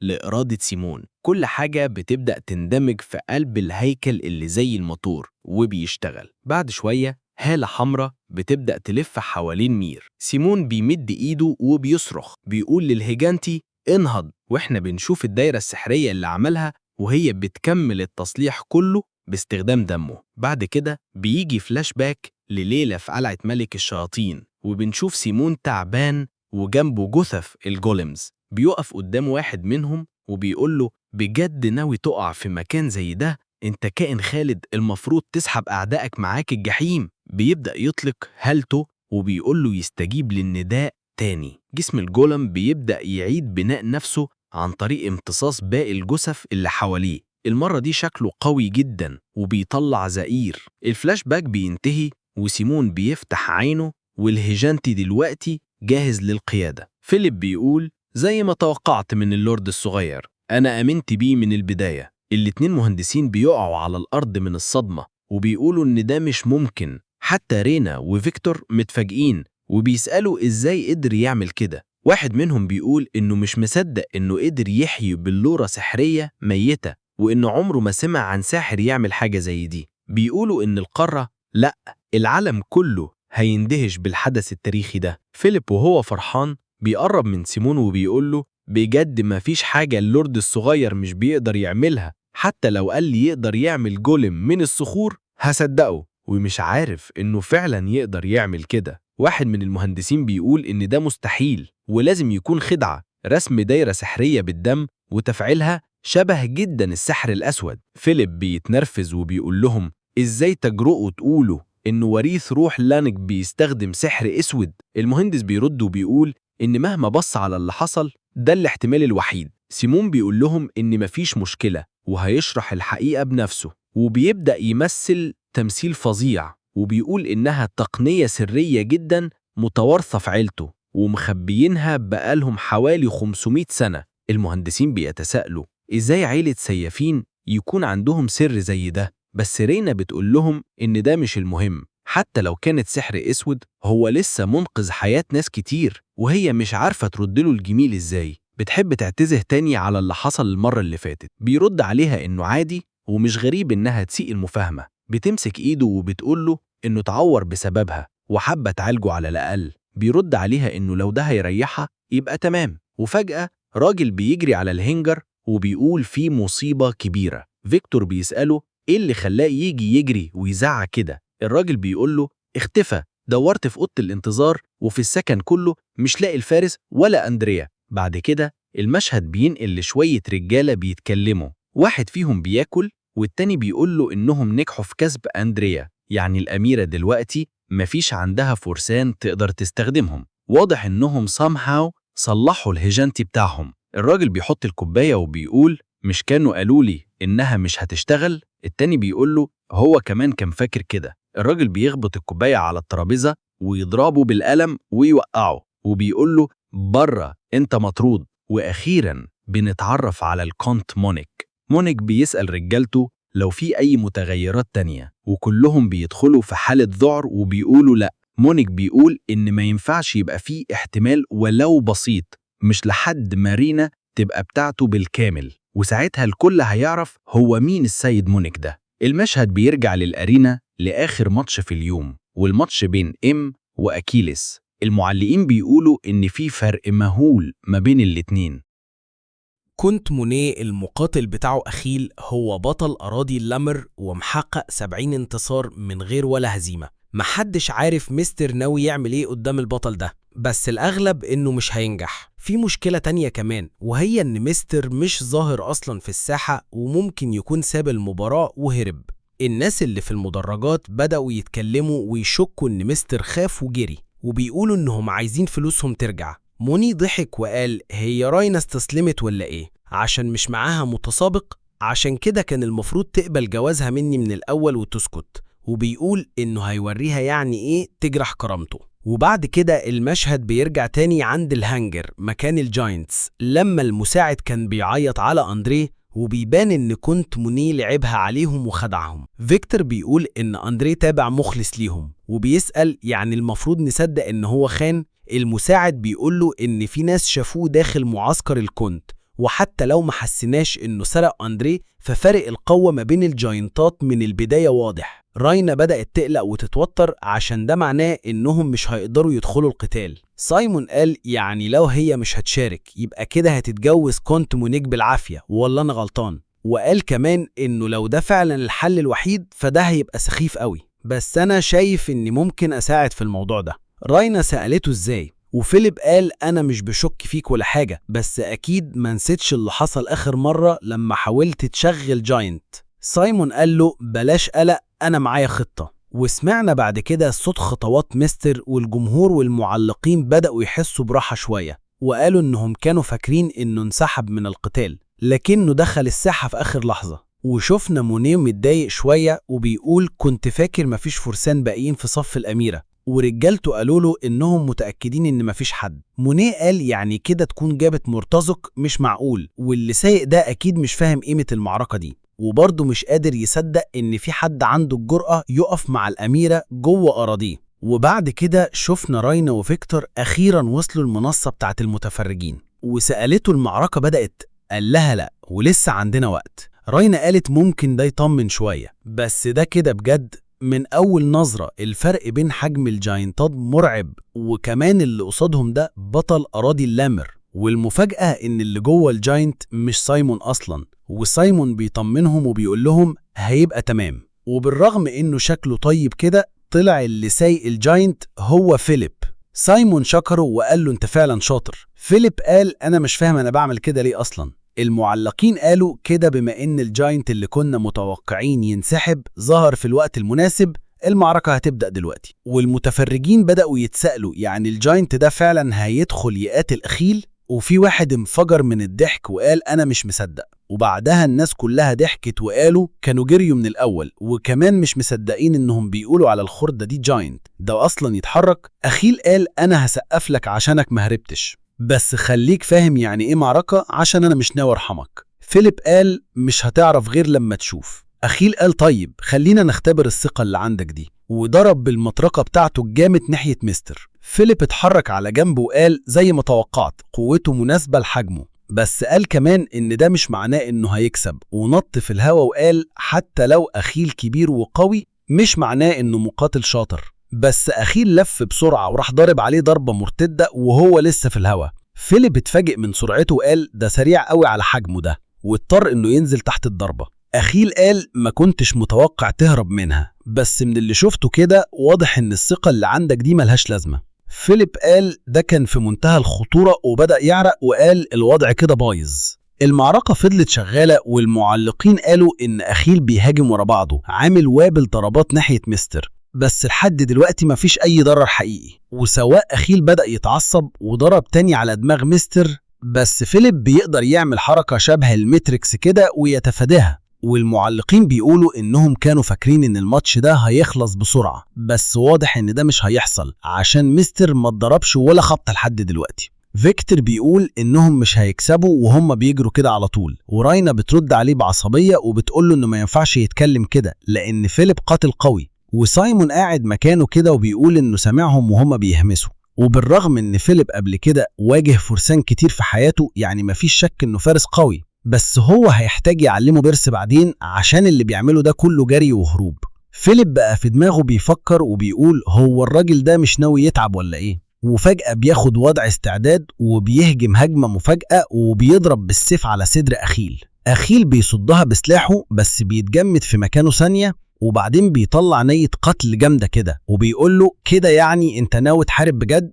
وفيليب بيرد عليه ولا في الأحلام. أخيل بيرفع المطرقة بتاعته لفوق وبيقول إنه من اللحظة دي هيبذل كل اللي عنده، والمعلقين بيقولوا إن دي غالبا ضربته القاضية، وبيسألوا هل فيليب هيقدر يفلت منها كمان؟ فيليب بيبص لفوق وبيقول الموضوع المرة دي مش هيبقى لطيف، وبعدها بيحصل انفجار في المكان اللي أخيل ضرب فيه. عشان التراب والدخان اللي اتطير محدش قادر يشوف حاجة، بس أخيل كان حاسس باللي بيحصل وبيقول ده مش معقول، الراجل ده مستحيل يكون بعيد كفاية عشان يتفادى الضربة دي، إزاي عمل كده؟ وفيليب بيقول عمي روجرز هيقتلني لو عارف، بس ما عنديش خيار، لازم أكسب لأن الشاب اللورد حاطط أماله عليا، وأخيل ده هيندم على اللحظة دي طول عمره عشان أنا هطلع له كل اللي عندي. وساعتها الهالة حوالين مير بتبدأ تتغير. قائد أخيل بيضحك وبيقول إنه متحمس شوية بسبب الهالة اللي بيطلعها مير، وإنه كان حاسس من حركته إنه أخيرا لقى قاتل قوي يستاهل. ساعتها مونيه بتدخل وتزعق له وتقول له أنت بتعمل إيه بالظبط؟ قائد أخيل بيبدأ يتوتر، ومونيه بتسأله لو هو فعلا مش قادر يتغلب على خردة زي دي، وبتسأله لو هو فاهم هيحصل له إيه لو خسر. القائد بيقول إنه آسف إنه خايب أملها، بس من دلوقتي هيوريها أداء يرضيها، وهو بيظبط الطاقة بتاعت الجاينت بتاعه، وبنشوف المؤشر بيجري على الآخر والهالة بتاعته هو كمان بتطلع. أخيل وسع رجليه ووقف استعداد، وبيقول إنه كان نفسه يقابل خصمه ده في يوم تاني كده نزل نضيف، بس اليوم مش اليوم ده. بعدين بيقفز من على الأرض وبيجري ناحية مير وسلاحه مرفوع ورا. فيليب بيقول هيبقى مشغول قوي بعد المعركة دي، مش فاضي لأي نزال تاني، وأخيل ينزل بالضربة في المكان اللي كان واقف فيه فيليب، لكنه بيتفاجئ إن مير ما اتضرش ولا حاجة. وساعتها بنكتشف إن دراع أخيل نفسه اتقطع وهو مش فاهم إيه اللي حصل. أخيل بيقول الهالة دي والسرعة دي أكيد بتفكرني بحاجات قديمة، هو اختفى من 3 سنين لكنه أسطورة ساحة الجاينتس اللي كان بيتلقب بالسيف الشبح بتاع الفارس الأسود. وهو بيعدي تاني من خلال أخيل، فيليب بيقسم الربوط نصين بضربة واحدة، والمعلقين مش مصدقين اللي حصل وبيقولوا إن ده حدث غير مسبوق، وإن أخيل اتعطل في لحظة، وإن مستر هو اللي كسب، ومش قادرين يصدقوا إن اللي ما كانش حد متوقع له حاجة هو اللي كسب في الآخر. الجمهور جن جنون وابتدى يهتفوا باسمه ويخبطوا برجليهم على الأرض. طيار أخيل بيضحك وبيقول إنه ما كانش متوقع يقابل الفارس الأسود تاني، وفيليب بيسأله أنت تعرفه؟ فالطيار قال له إنه قابل فرصة يقاتله في الساحة الملكية من 3 سنين وبعدها اختفى فجأة بعد ما عمل رقم قياسي مجنون، وسأله بيعمل إيه في مكان زي ده؟ فيليب رد وقال له إنه الفارس الأسود فده طبيعي يساعد أي حد محتاج. الطيار ضحك وقال له عندك حق. فيليب اعتذر له وسأله لو يقدر يخلي موضوع إنه هو الفارس الأسود سر، فالراجل قال له إنه مش فارقة معاه، هو كده كده هيتفصل. وفيليب قال له غلطتي يا صاحبي. فيكتور بدأ يعيط وهو بيقول لراينا إنهم كسبوا، وسايمون كان متوقع النتيجة من الأول، وراينا كانت مستغربة وبتسأله هو فيكتور بيعيط ليه، وسايمون ابتدى يبتسم وهو بيبص لها وبيقول أهو كده تمام، ونزل على الهانجر وقال إنه أخيرا يقدر يسيب المكان ده وهو مرتاح البال. راح على منطقة المراهنات وبص على النسب وابتدى يبتسم وقال القمار كله في السكة، النسب كانت 21-1 وأنا راهنت بال10,000 اللي جمعناهم من أول ما بدأنا. وقال إن الدنيا فعلا سهلة لما تيجي تكسب فلوس، وورانا كمان بداية الرصيد بتاعهم وقد إيه كسبوا، وقال إنهم وصلوا ل210,000 بعد ما كانوا بادئين ب3,000 بس. رجعوا لمينا المدينة، وسايمون قال تاني يبدو إن وقت الرحيل جه، وراينا قالت إنها مش عارفة تشكره إزاي على كل اللي عمله، فرد عليها مفيش داعي، إحنا بس ساعدنا ناس كانوا محتاجين المساعدة. هي قالت له أكيد كان صعب عليك، وقالت إنها كانت تتمنى تقدر تعبر عن امتنانها بطريقة أحسن، فضحك وقال لها عادي انت كده عبرتي كفاية، لو ما كنتوش قابلتوني ما كنتوش كسبت كل ده. وبصراحة قال إنه كان يتمنى يفضل أكتر، بس بعد اللي حصل الأفضل يختفي قبل ما حد يعرف هويته.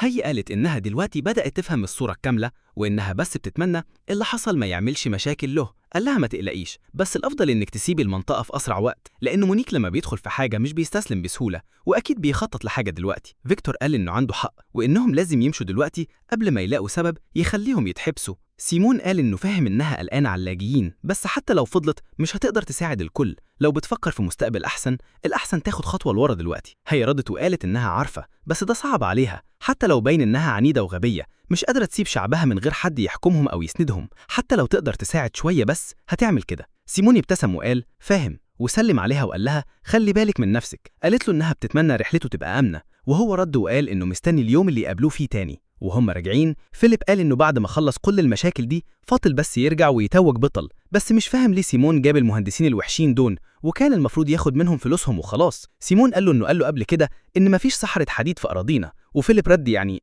تقنيا لا. فسيمون سأله طب ازاي ناويين يصلحوا العملاق من غيرهم؟ فيليب قال له انه كان فاكر انه هيصلحه زي ما عمل مع مستر. سيمون تنهد وقال له انت تعرف ترجع حجر المنى لوحدك يا غبي، وقال انه في سبب يخليه لسه تحت في سلسلة القيادة، وقال له كفاية رغي ويحمينا بس. فيليب بدأ يعيط وقال يا عم انت قاسي قوي. وبعدين بنشوف هانس في قصر لان، شكله متوتر وبيزعق وبيقول لحد انتوا بتعملوا ايه هنا وبتاخدوا حاجتنا؟ والمفاجأة انه داريان، وهانس قال له ما كناش لسه جاهزين، وداريان قال له كويس انك فتحت الموضوع، وكان مصدقه لما قال انه هيسدد الدين الكبير ده. في الاخر خانهم كلهم وهرب في نص الليل، فبيقول ليه انا اللي لازم استنى؟ ساعتها فيليب ظهر وراه فجأة وناداه فخوفه، وداريان سأله انت مين؟ فيليب عرف نفسه وقال انا الفارس المرافق للسيد الشاب. داريان بدأ يبص حواليه يدور على سيمون مش شايفه، فسأل فيليب انت لوحدك؟ هو فين؟ فيليب قال له انا في الحقيقة جاي اسلم حاجة، وفتح صندوق مليان ذهب. داريان قال مستحيل، ده ما عداش حتى اسبوع، لكنه لقى ان فيليب قدر يجمع اكتر من 30,000 اللي كان مديون بيهم. حتى المهندسين بقوا ينادوا فيليب بسيدنا،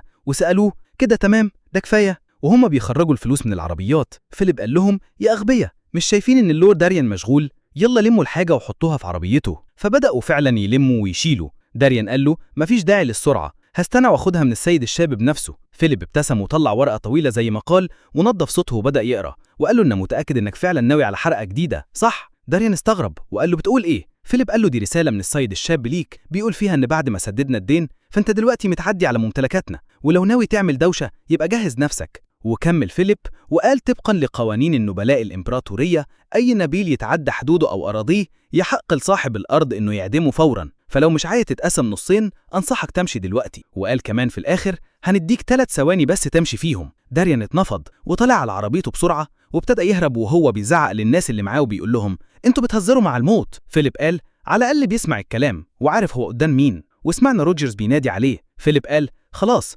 الكل مبسوط دلوقتي بعد ما خلصنا اللي كان لازم نعمله، لكن فجأة لقى رد الفعل مش زي ما كان متوقع. روجرز بيجري عليه وهو غاضب وبيقول له ازاي تبيع تمثال السيد لان؟ حتى ديكسون قال مش هسيبك تفلت منها. بدأوا يضربوا فيه ويسألوه هو فين السيد الشاب؟ فيليب قال له ثانية بس أشرح، بس روجرز قال له رد على السؤال وما تلفش وتدور. فيليب وافق وقال لهم بالظبط فين. المشهد بينط الغراب بيطير في السماء، وبنشوف إن فيليب رجع لقصره الخاص، فتح البوابات ودخل، وهو بيبص حواليه بيقول المكان بايظ خالص، بس طبيعي محدش كان هيهتم بيه كويس. سقف بإيده والأنوار بدأت تشتغل، وقال الحمد لله إنه لسه واقف بعد 500 سنة، وقال اشرب كل مرة تذكرنا فيها السنين دي، وهو بيضحك. بص على السلم وقال المكان ده مليان ذكريات عن كاترينا، وابتدى يضحك وقال مهما حصل هفضل أحميه، بس الأهم دلوقتي. وهو رايح المكتبة حط إيده على رف الكتب وتنهد وقال يا رب لسه شغال. ابتدى يضخ الهالة بتاعته فيه، وبنشوف مكان سري بيبدأ يفتح، وقال كنت متأكد إنه لسه شغال، الأقزام شغلهم دايما مظبوط. وقال كمان إن اللي حصل كان أحسن من اللي كان متوقعه. دخل وابتدى ينزل سلالم، وقال أفضل طريقة تكسر بيها لعنة إن طاقتك المغية تبقى أقوى من اللعنة نفسها، ودي نصيحة سمعها من زمان قوي، ودلوقتي هي دي الخطة الوحيدة اللي عنده. كمل نزول وفتح باب تاني باستخدام طاقته، ولما الباب اتفتح قال عدى 5 قرون من آخر مرة جيت هنا فيها، وبص للشخص قدامه وقال له أنت عملت شغل جامد في حماية البيت. وبنشوف إن اللي جوه البرطمان ده ما هوش غير نواة كده محبوسة جواه، وهو بيقول إنه حالا مبسوط إنهم بقوا أهدى من الأول، بس برضه بقالها كتير. وبيتقدم لنا الشيطان هوترس، وبيشرح إنه زمان لما كانت الأراضي دي ملك للشياطين، قبل ما يستولي على القلعة دي ويخليها بتاعته اضطر يقاتل عشان يعدي باستخدام السحر بتاعه.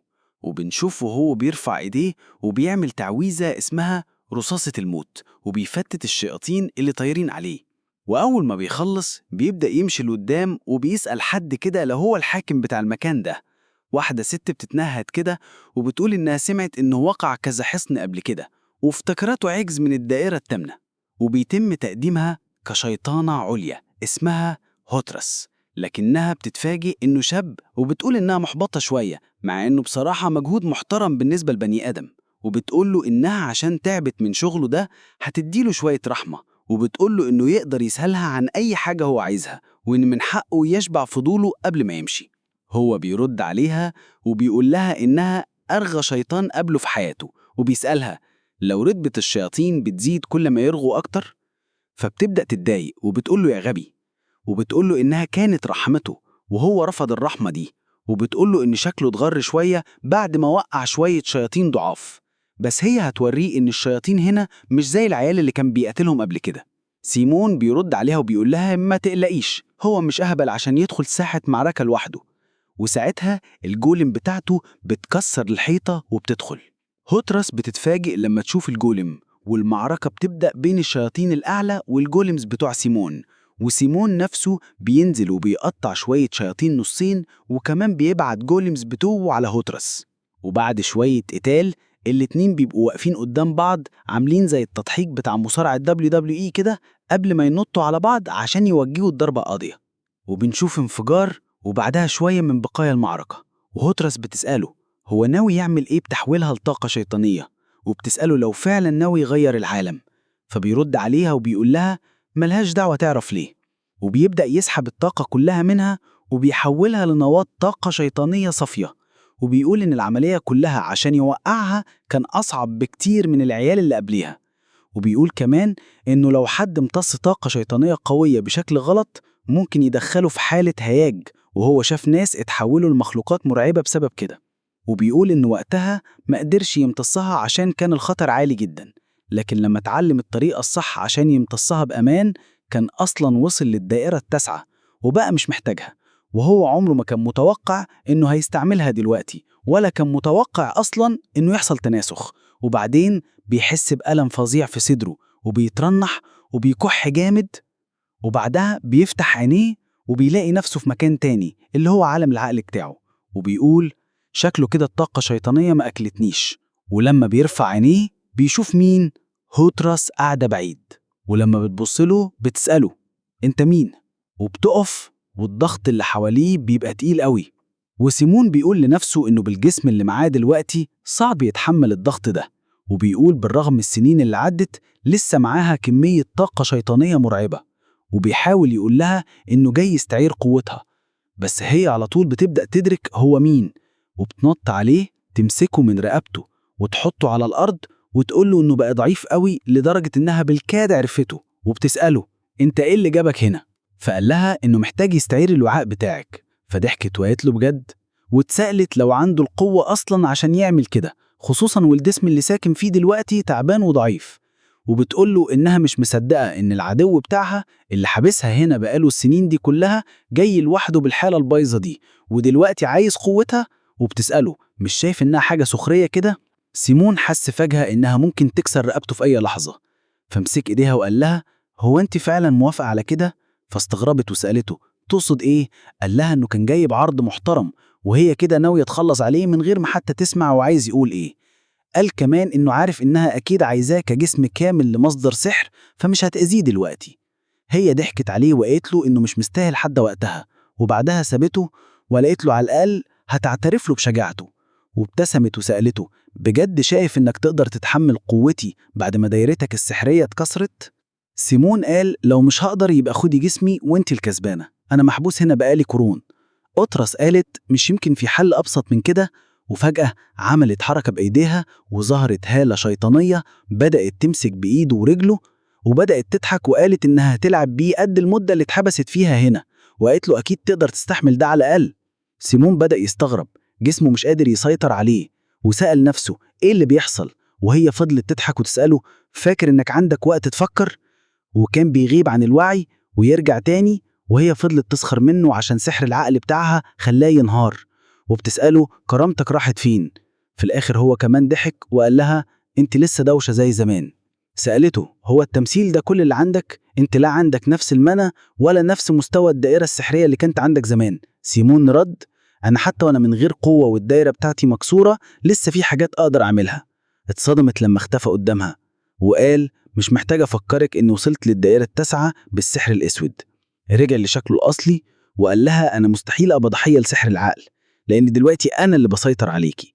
شافته شكله حقيقي كيان ضخم ومد إيده ناحيتها وسحقها تماما.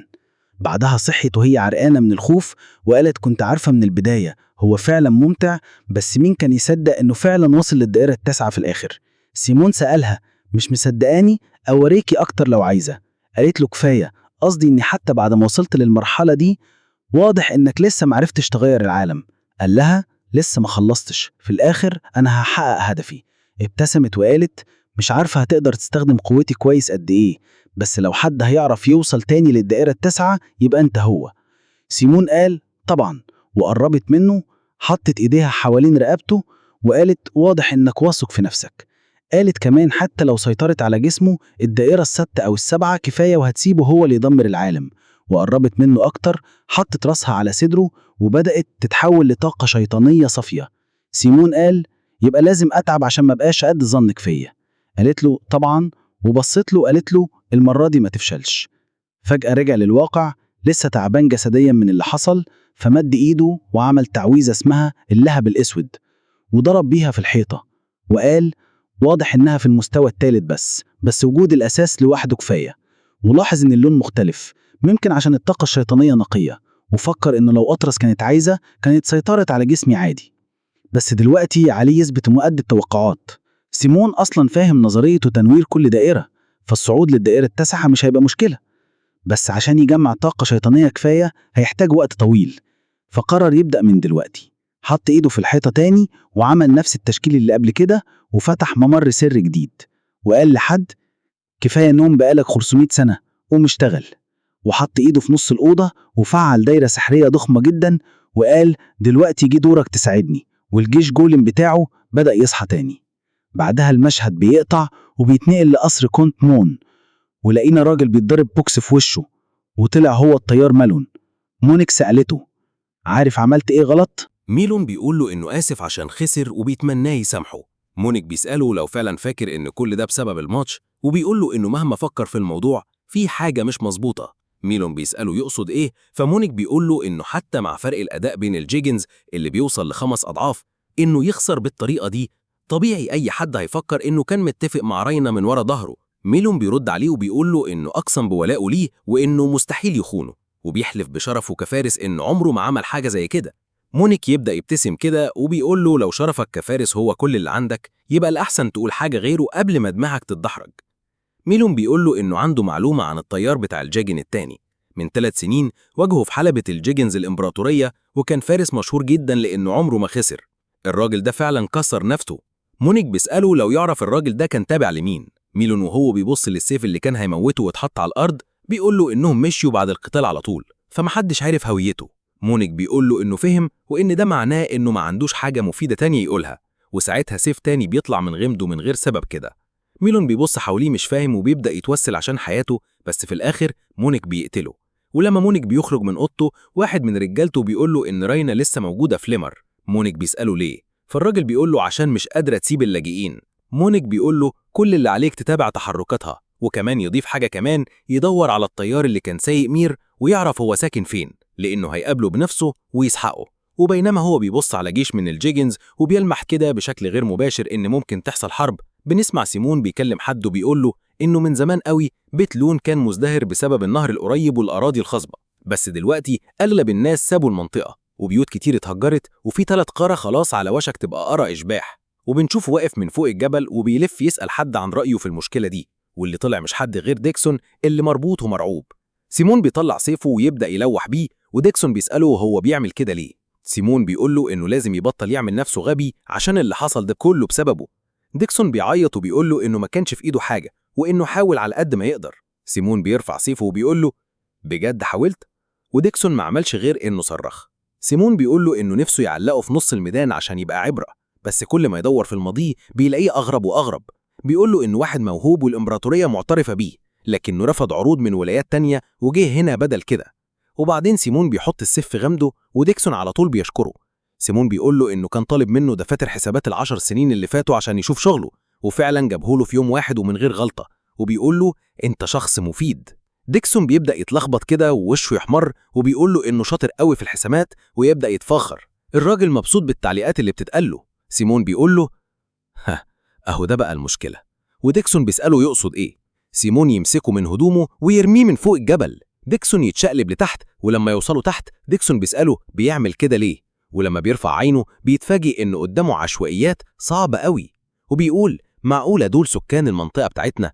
بيقول له ده مستحيل، لأنه لما حسب المعدل المفروض ما يكونش فيه أماكن بالشكل ده. سيمون بيقول له إيه رأيك دلوقتي لما تشوف القرية بعينك؟ ديكسون بيسأله يقصد إيه.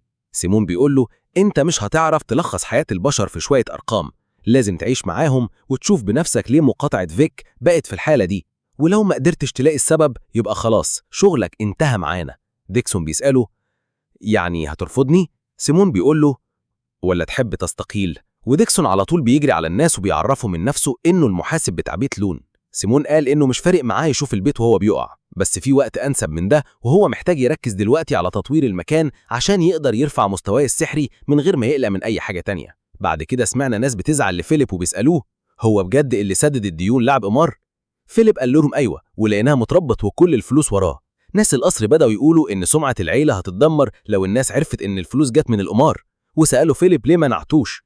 هانز قال إنهم تعبوا في بناء سمعة العيلة وكل ده هيضيع دلوقتي.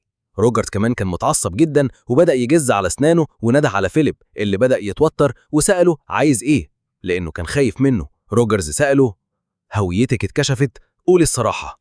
فيليب قال له طبعا لأ، أنا مش غبي. وفجأة افتكر إنه قال لفيكتور والباقيين إنه من عيلة لون، فحس إنه فعلا غبي وقال واضح إني غبي جدا. روجرز بدأ يزعق له. فيليب حاول يبرر وقال له ده ما حصلش وقت اللعب وده الصدق. هانز قال حتى لو هويته لسه ما اتكشفتش فده مسألة وقت، خصوصا لو كونت مون عرف وهو رئيس مدينة ليمر، يعني كل الأخبار بتوصل له، وبما إنه شخصيته شريرة فممكن جدا يفكر في الانتقام، ولو ده حصل إحنا مش هنعرف نعمل حاجة لأنه قريب بعيد للإمبراطور. روجرز قال إن مون طول عمره بيكبر أراضيه بالحروب، ودلوقتي هم ادوله سبب يخليه يعلن الحرب علينا. هانز قال هو الشاب ده كان بيفكر في إيه لما عمل كده؟ سيمون ساعتها دخل وقال مش قادر أسمع الهري ده تاني. الكل اتفاجئ إنه موجود وبدأوا يسألوه فين الناس اللي بيقولوا إن سمعة البيت مهمة؟ هو أنتوا ناويين تتجاهلوا كل الشر اللي بيحصل قدامكم؟ روجرز قال لهم إحنا بنتكلم بواقعية، قوتنا المعسكرية مش قادرة تواجه كونت مون، وإحنا بس بنفهمك إن قراراتك حطتنا كلنا في خطر. دي كانت أول مرة في القصة كلها نشوف سيمون فعلا غاضب بعد ما اتجسد من جديد. سألهم أنتم أخدتم لقب الأبطال عشان بتطبلوا للناس اللي في السلطة؟ قال كنت فاكر إنكم أخدتوا اللقب ده لأنكم حاربتوا حتى في أصعب الظروف علشان العدالة.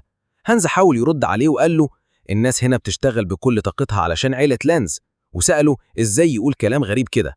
سيمون على طول سأله يعني المشاكل اتحلت؟ هانز سكت لأنه عارف إنها ما اتحلتش. سيمون تنهد وقال ومع ذلك كلكم مكبرين موضوع القمار؟ هانز قال له الموضوع خطير، لو الناس عرفت إنك سددت الديون بالقمار السمعة هتنهار. سيمون قال له كفاية، هو السمعة الحلوة هتحل الجوع اللي عند الناس؟ قال واجبنا الأول هو حماية الناس، وسكان الفوكونت جيعانين وبيهربوا من البلد عشان الأحوال هنا بقت لا تطاق، ومع كده لسه مش عارفين الأولويات. مشي من قدام هانز وقال له أنت غبي، ومش هسكت على النوع ده من التصرفات تاني من أي حد فيكم. أنا مناوي أغير كل حاجة من النهاردة، واللي شايف قراراتي غلط الباب يفوت جمل، واللي مش هينفذ أوامري هيتشال. هانز بدأ ينهار وجري وراه وقال له إحنا خدمنا البيت ده من سنين.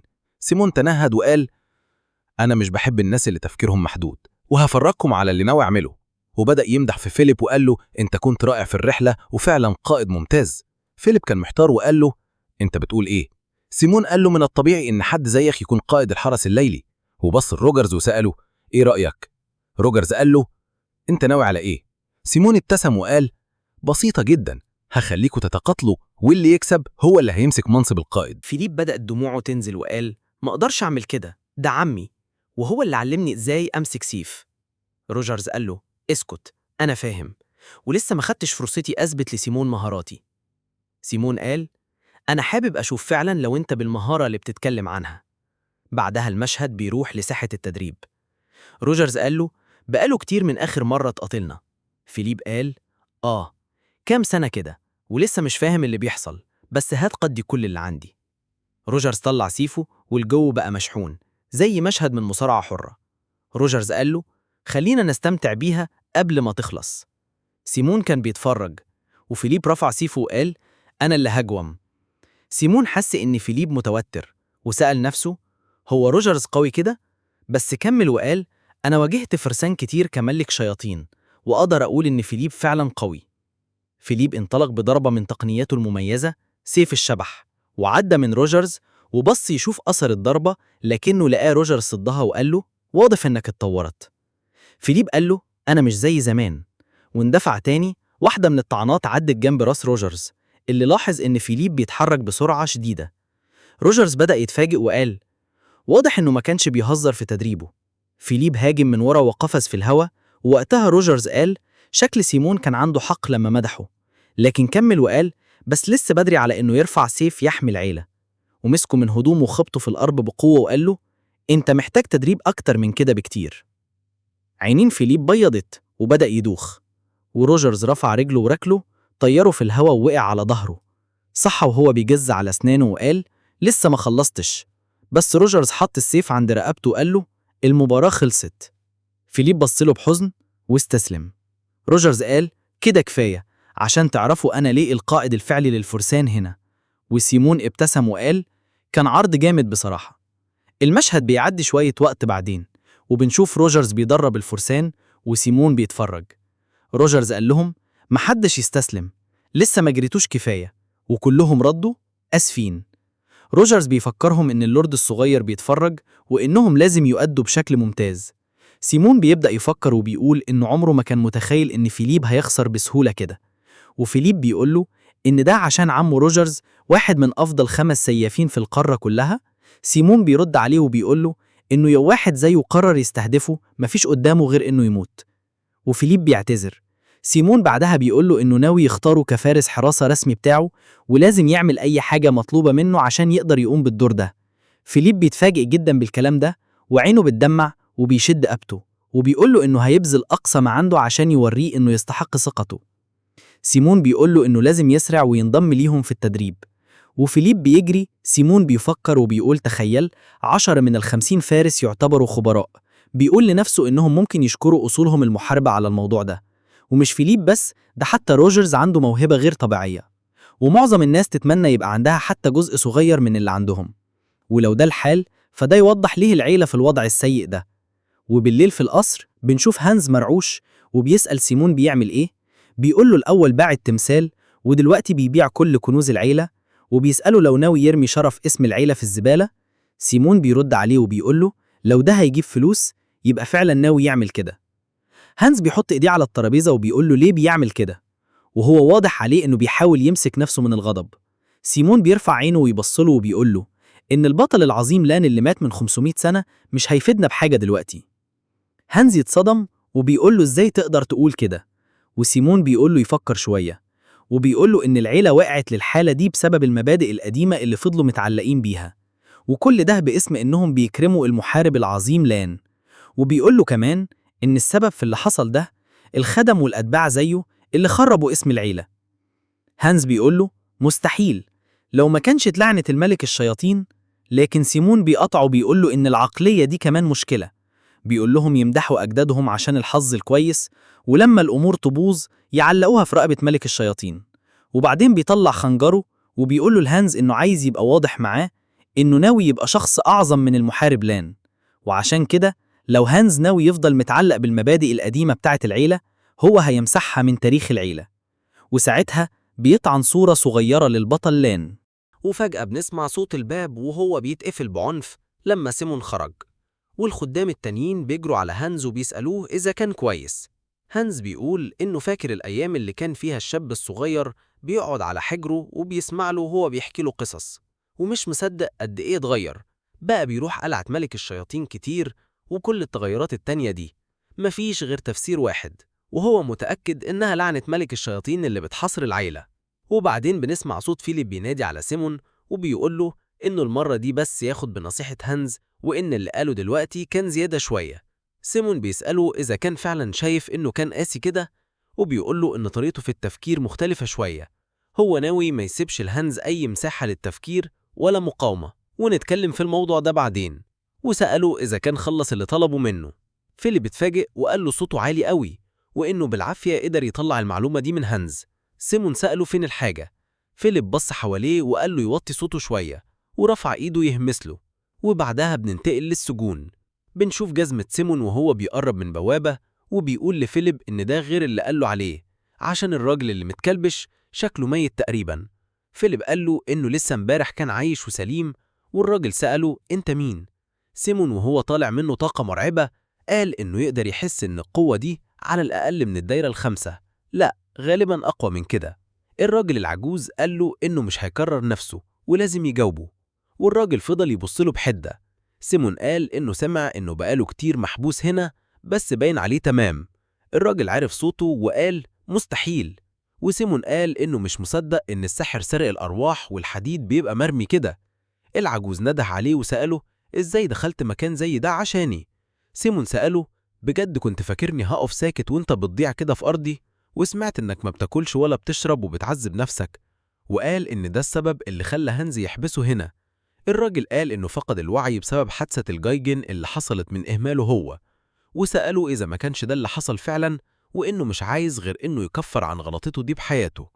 سيمون سأله هو شايف إن حياته غالية كده، وقال إن التحقيقات أثبتت إن الحادثة مش غلطته أصلا. الراجل قال لو كان دقق أكتر ما كانش حصل كده، يعني هي غلطته فعلا وعايز يتعاقب بشدة. سيمون اتضايق وقال إنه باين عليه وافي جدا، بس عنده ده هيقتله. وبعدها تنهد وقال ما باليد حيلة، طالما ده اللي هو عايزه أهو هنفذ له اللي طلبه. نده على فيليب وقال له يجيب السيف. فيليب اتفاجئ وسأله بجد، والعجوز قفل عينه ومستني العقوبة. سيمون بدأ يطلع السيف وقال له طالما طلبت كده أنا هديك اللي نفسك فيه، ورفع السيف وقال له ما تاخدنيش بقى، وضرب بالسيف، بس بدل ما يقتله قطع السلاسل اللي كان مربوط بيها. الراجل اتلخبط وبصله وسأله ليه؟ سيمون قال له إنه في فايدة أكبر من استخدامه بدل ما يقتله، وإنه مش مستعد يخسر دلوقتي، هو ناوي يشتغله لحد ما يتمنى الموت. وقال له إنه لازم يكرس حياته كلها ليه ويساعده وقت ما يحتاجه، ويحلف بشرفه كساحر ويحفر اللحظة دي في قلبه. وبعدها قال لفيليب يطلع الحاجة اللي جابوها، وفعلا فيليب بدأ يفضي كيس ذهب. الراجل اتفاجئ وقال كل الفلوس دي جبتوها منين؟ سيمون قال له إن ده مش مهم، في حوالي 70,000، ووجه السيف عليه تاني وقال له إنه لازم يستخدم الفلوس دي عشان يبني برج السحر ويشتري أي كتب سحر محتاجها، ويجيب المعدات اللازمة لصيانة وتصنيع الجايجنز. وقال إنه عكس اللوردز اللي فاتوا هو ناوي يستثمر جامد في السحر، ولازم نضمن إن كارثة زي دي ما تحصلش تاني. الراجل عنيد ممقت واعتذر على كل اللي سببه من أذى، وقال إنه مش عارف إذا كان يستحق كل الخير ده. سيمون سأله هو بتقول إيه؟ دي مش طيبة، دي عقوبة. وقال له ياخد القرار لأنه مش ناوي يسامحه بسهولة، ورفع إيده ناحيته. الراجل سكت وركع على طول. ونعرف إن اسمه ميت قال إنه لحد يوم موته هيفضل يكرس حياته للتكفير عن ذنوبه. هانز قال إن المنع بتاعة سير ميت مرعبة، وكل المكان ابتدى يتملي بيها. سيمون ابتسم وقال إنه ما عندوش ذرة مرونة في جسمه، بس عناده هيكون مفيد جدا. وقال له إنه في كمان 2 من سحرة الحديد في القبو، وهو هيسيبهم في رعايته. هانز كان بيترقب من بعيد ومش مصدق إنه قدر يقنع حد عنيد زي ميت إنه يساعده، وبس رغم كده مش قادر يتخلص من الإحساس القلق اللي جواه. وبعدين نط شهر قدام، بنسمع صوت الناس وهي بتتدرب، وبنشوف هانز والمساعدين التانيين بيتفرجوا من فوق. هانز قال العيلة بتتغير. فيليب اللي كان أبعد ما يكون عن الجد بقى بيتدرب أكتر من أي حد تاني، وميت اللي كان مستخبي بسبب غلطته بقى هو اللي بياخد المبادرة ويدرب المجندين الجدد. وفجأة بنسمع صوت ديكسون بيقول لهم من زمان قوي يا جماعة. كله بص وراه لقوه رجع من رحلته، قال لهم إنه مبسوط إنه كلهم بخير. هانز قال له المدينة كانت في حالة فوضى وهم بيدوروا عليه، وسألوا كان فين كل ده. ديكسون اعتذر لو كان سبب لهم أي أذى، وقال إنه مش هيطول في الحكي بس هيوريهم حاجة. هانز والباقي استغربوا وقالوا إنه هيوريهم إيه. وفجأة بنشوف إن القرية اللي كنا شفناها من شهر اتغيرت تماما وبقت مدينة مزدحمة. ديكسون ضحك وقال لهانز: ما ينفعش أخضك كده من أولها. وسأله: شايف السوق اللي هناك ده؟ دلوقتي أي حد يقدر يبيع اللي عنده، وده تم باتفاق مع السكان. كله دلوقتي بيتكلم إزاي يطوروا TFD سوا، والعادات القديمة المملة ابتدت تختفي. ديكسون كان باين عليه فخور وسأل هانز إذا كان شايف إن TFM دلوقتي بقت على وضعها الصح وكل حاجة بقت مزدهرة. هانز عض شفايفه وقال: ما أقدرش أقول غير إنك عندك حق، بس ما أقدرش أنكر إن كل اللي بيحصل دلوقتي ضد سياسات عيلة لان اللي استمرت 500 سنة. في القصر روجرز ضحك وقال إنه كان عنده نفس المخاوف اللي عند هانز دلوقتي، بس سابها ورا ظهره عشان سيمون أثبت نفسه بالنتائج وما بقاش عنده كلام تاني. قام وقال رايح يتدرب ولازم يمشي، وقال لهانز إن واجبه دلوقتي هو إنهم يثقوا في اللورد الشاب، وقال له يكلمه بعدين وهو ماشي.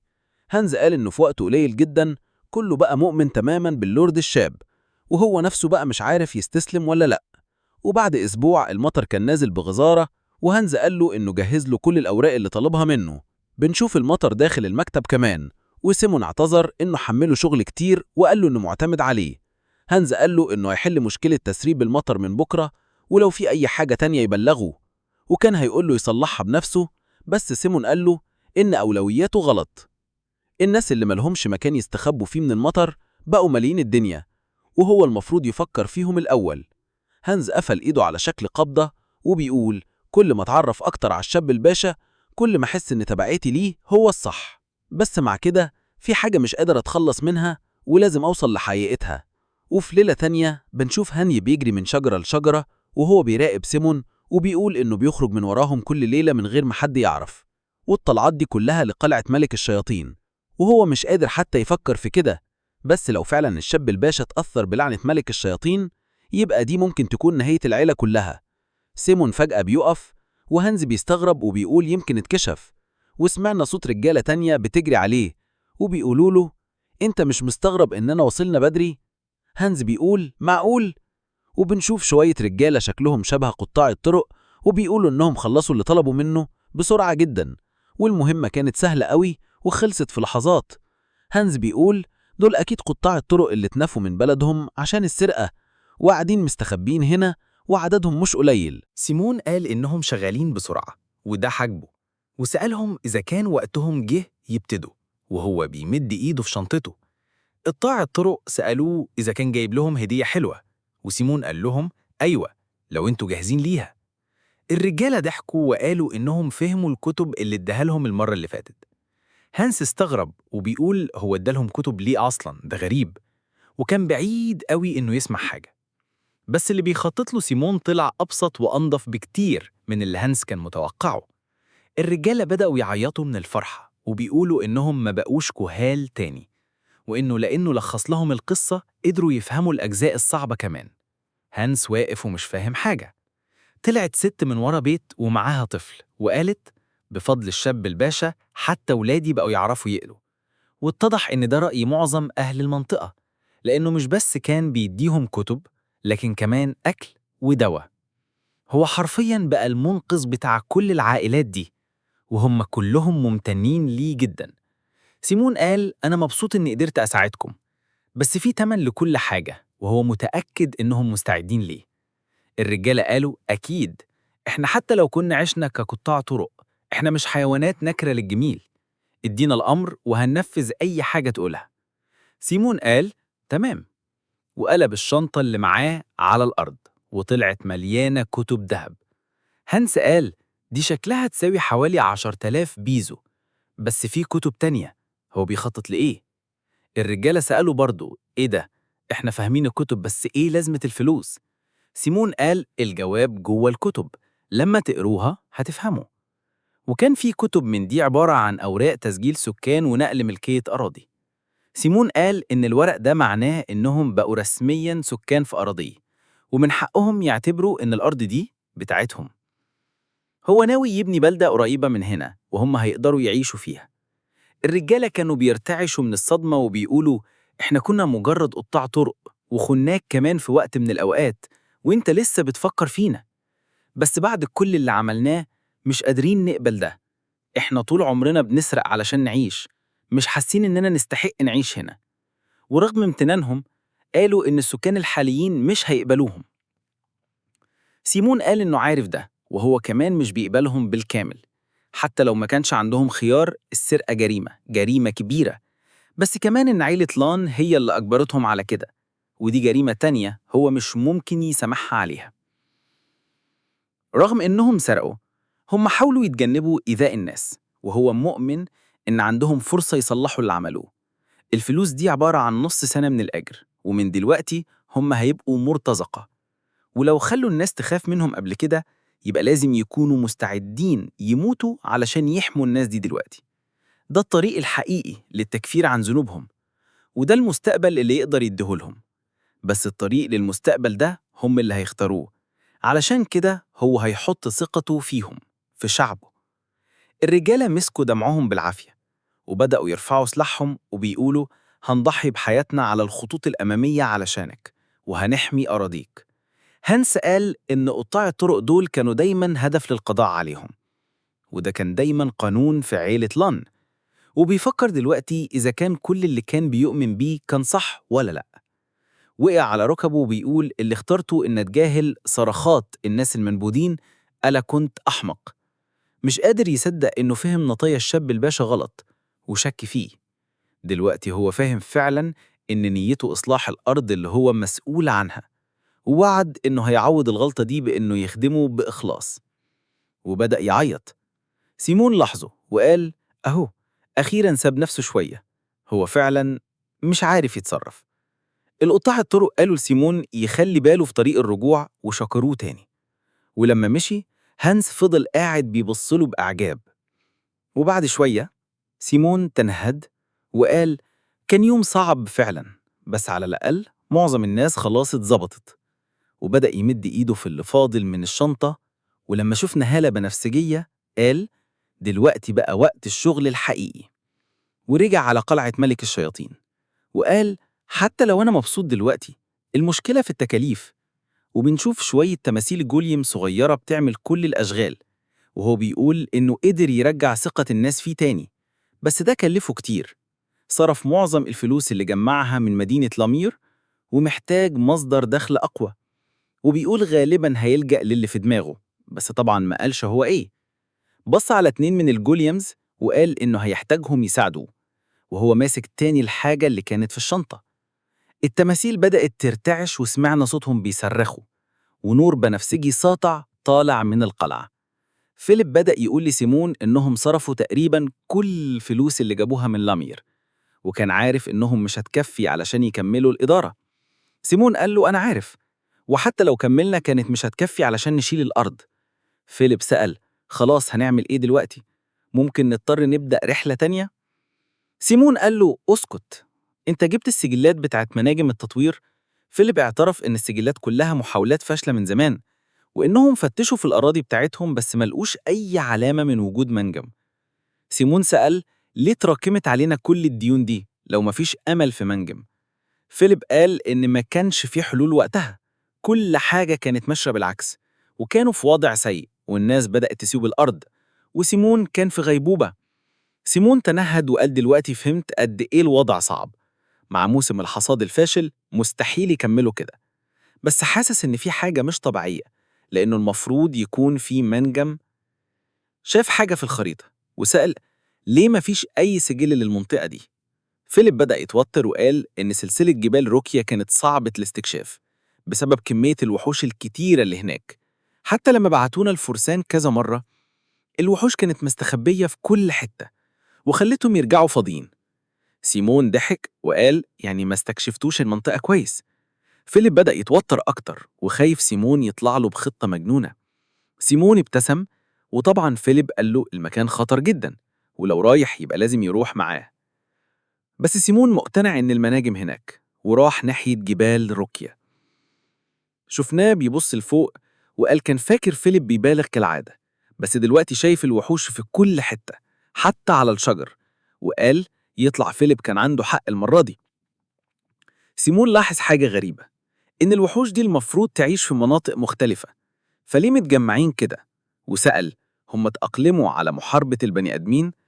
واحد من الوحوش هاجم بسيفه، وسيمون اتحرك بسرعة وتهرب منه. بعدها نط من على الأرض وكل الوحوش بدأت تهاجمه. سيمون جهز سحره وقال هم فاكرين نفسهم متفوقين، وحط إيده على الأرض وخلق دايرة سحر وقال من دلوقتي أنا اللي ههتم بيكم بنفسي. الوحوش اتفاجئت لما الجوليمز طلعوا من الأرض وهم بيزقروا ومستعدين يقتلوا. واحد من الوحوش ضرب جوليم على دماغه، بس الجوليم ولا كأنه حس بحاجة، وضرب الوحش في بطنه وطار بيه بعيد.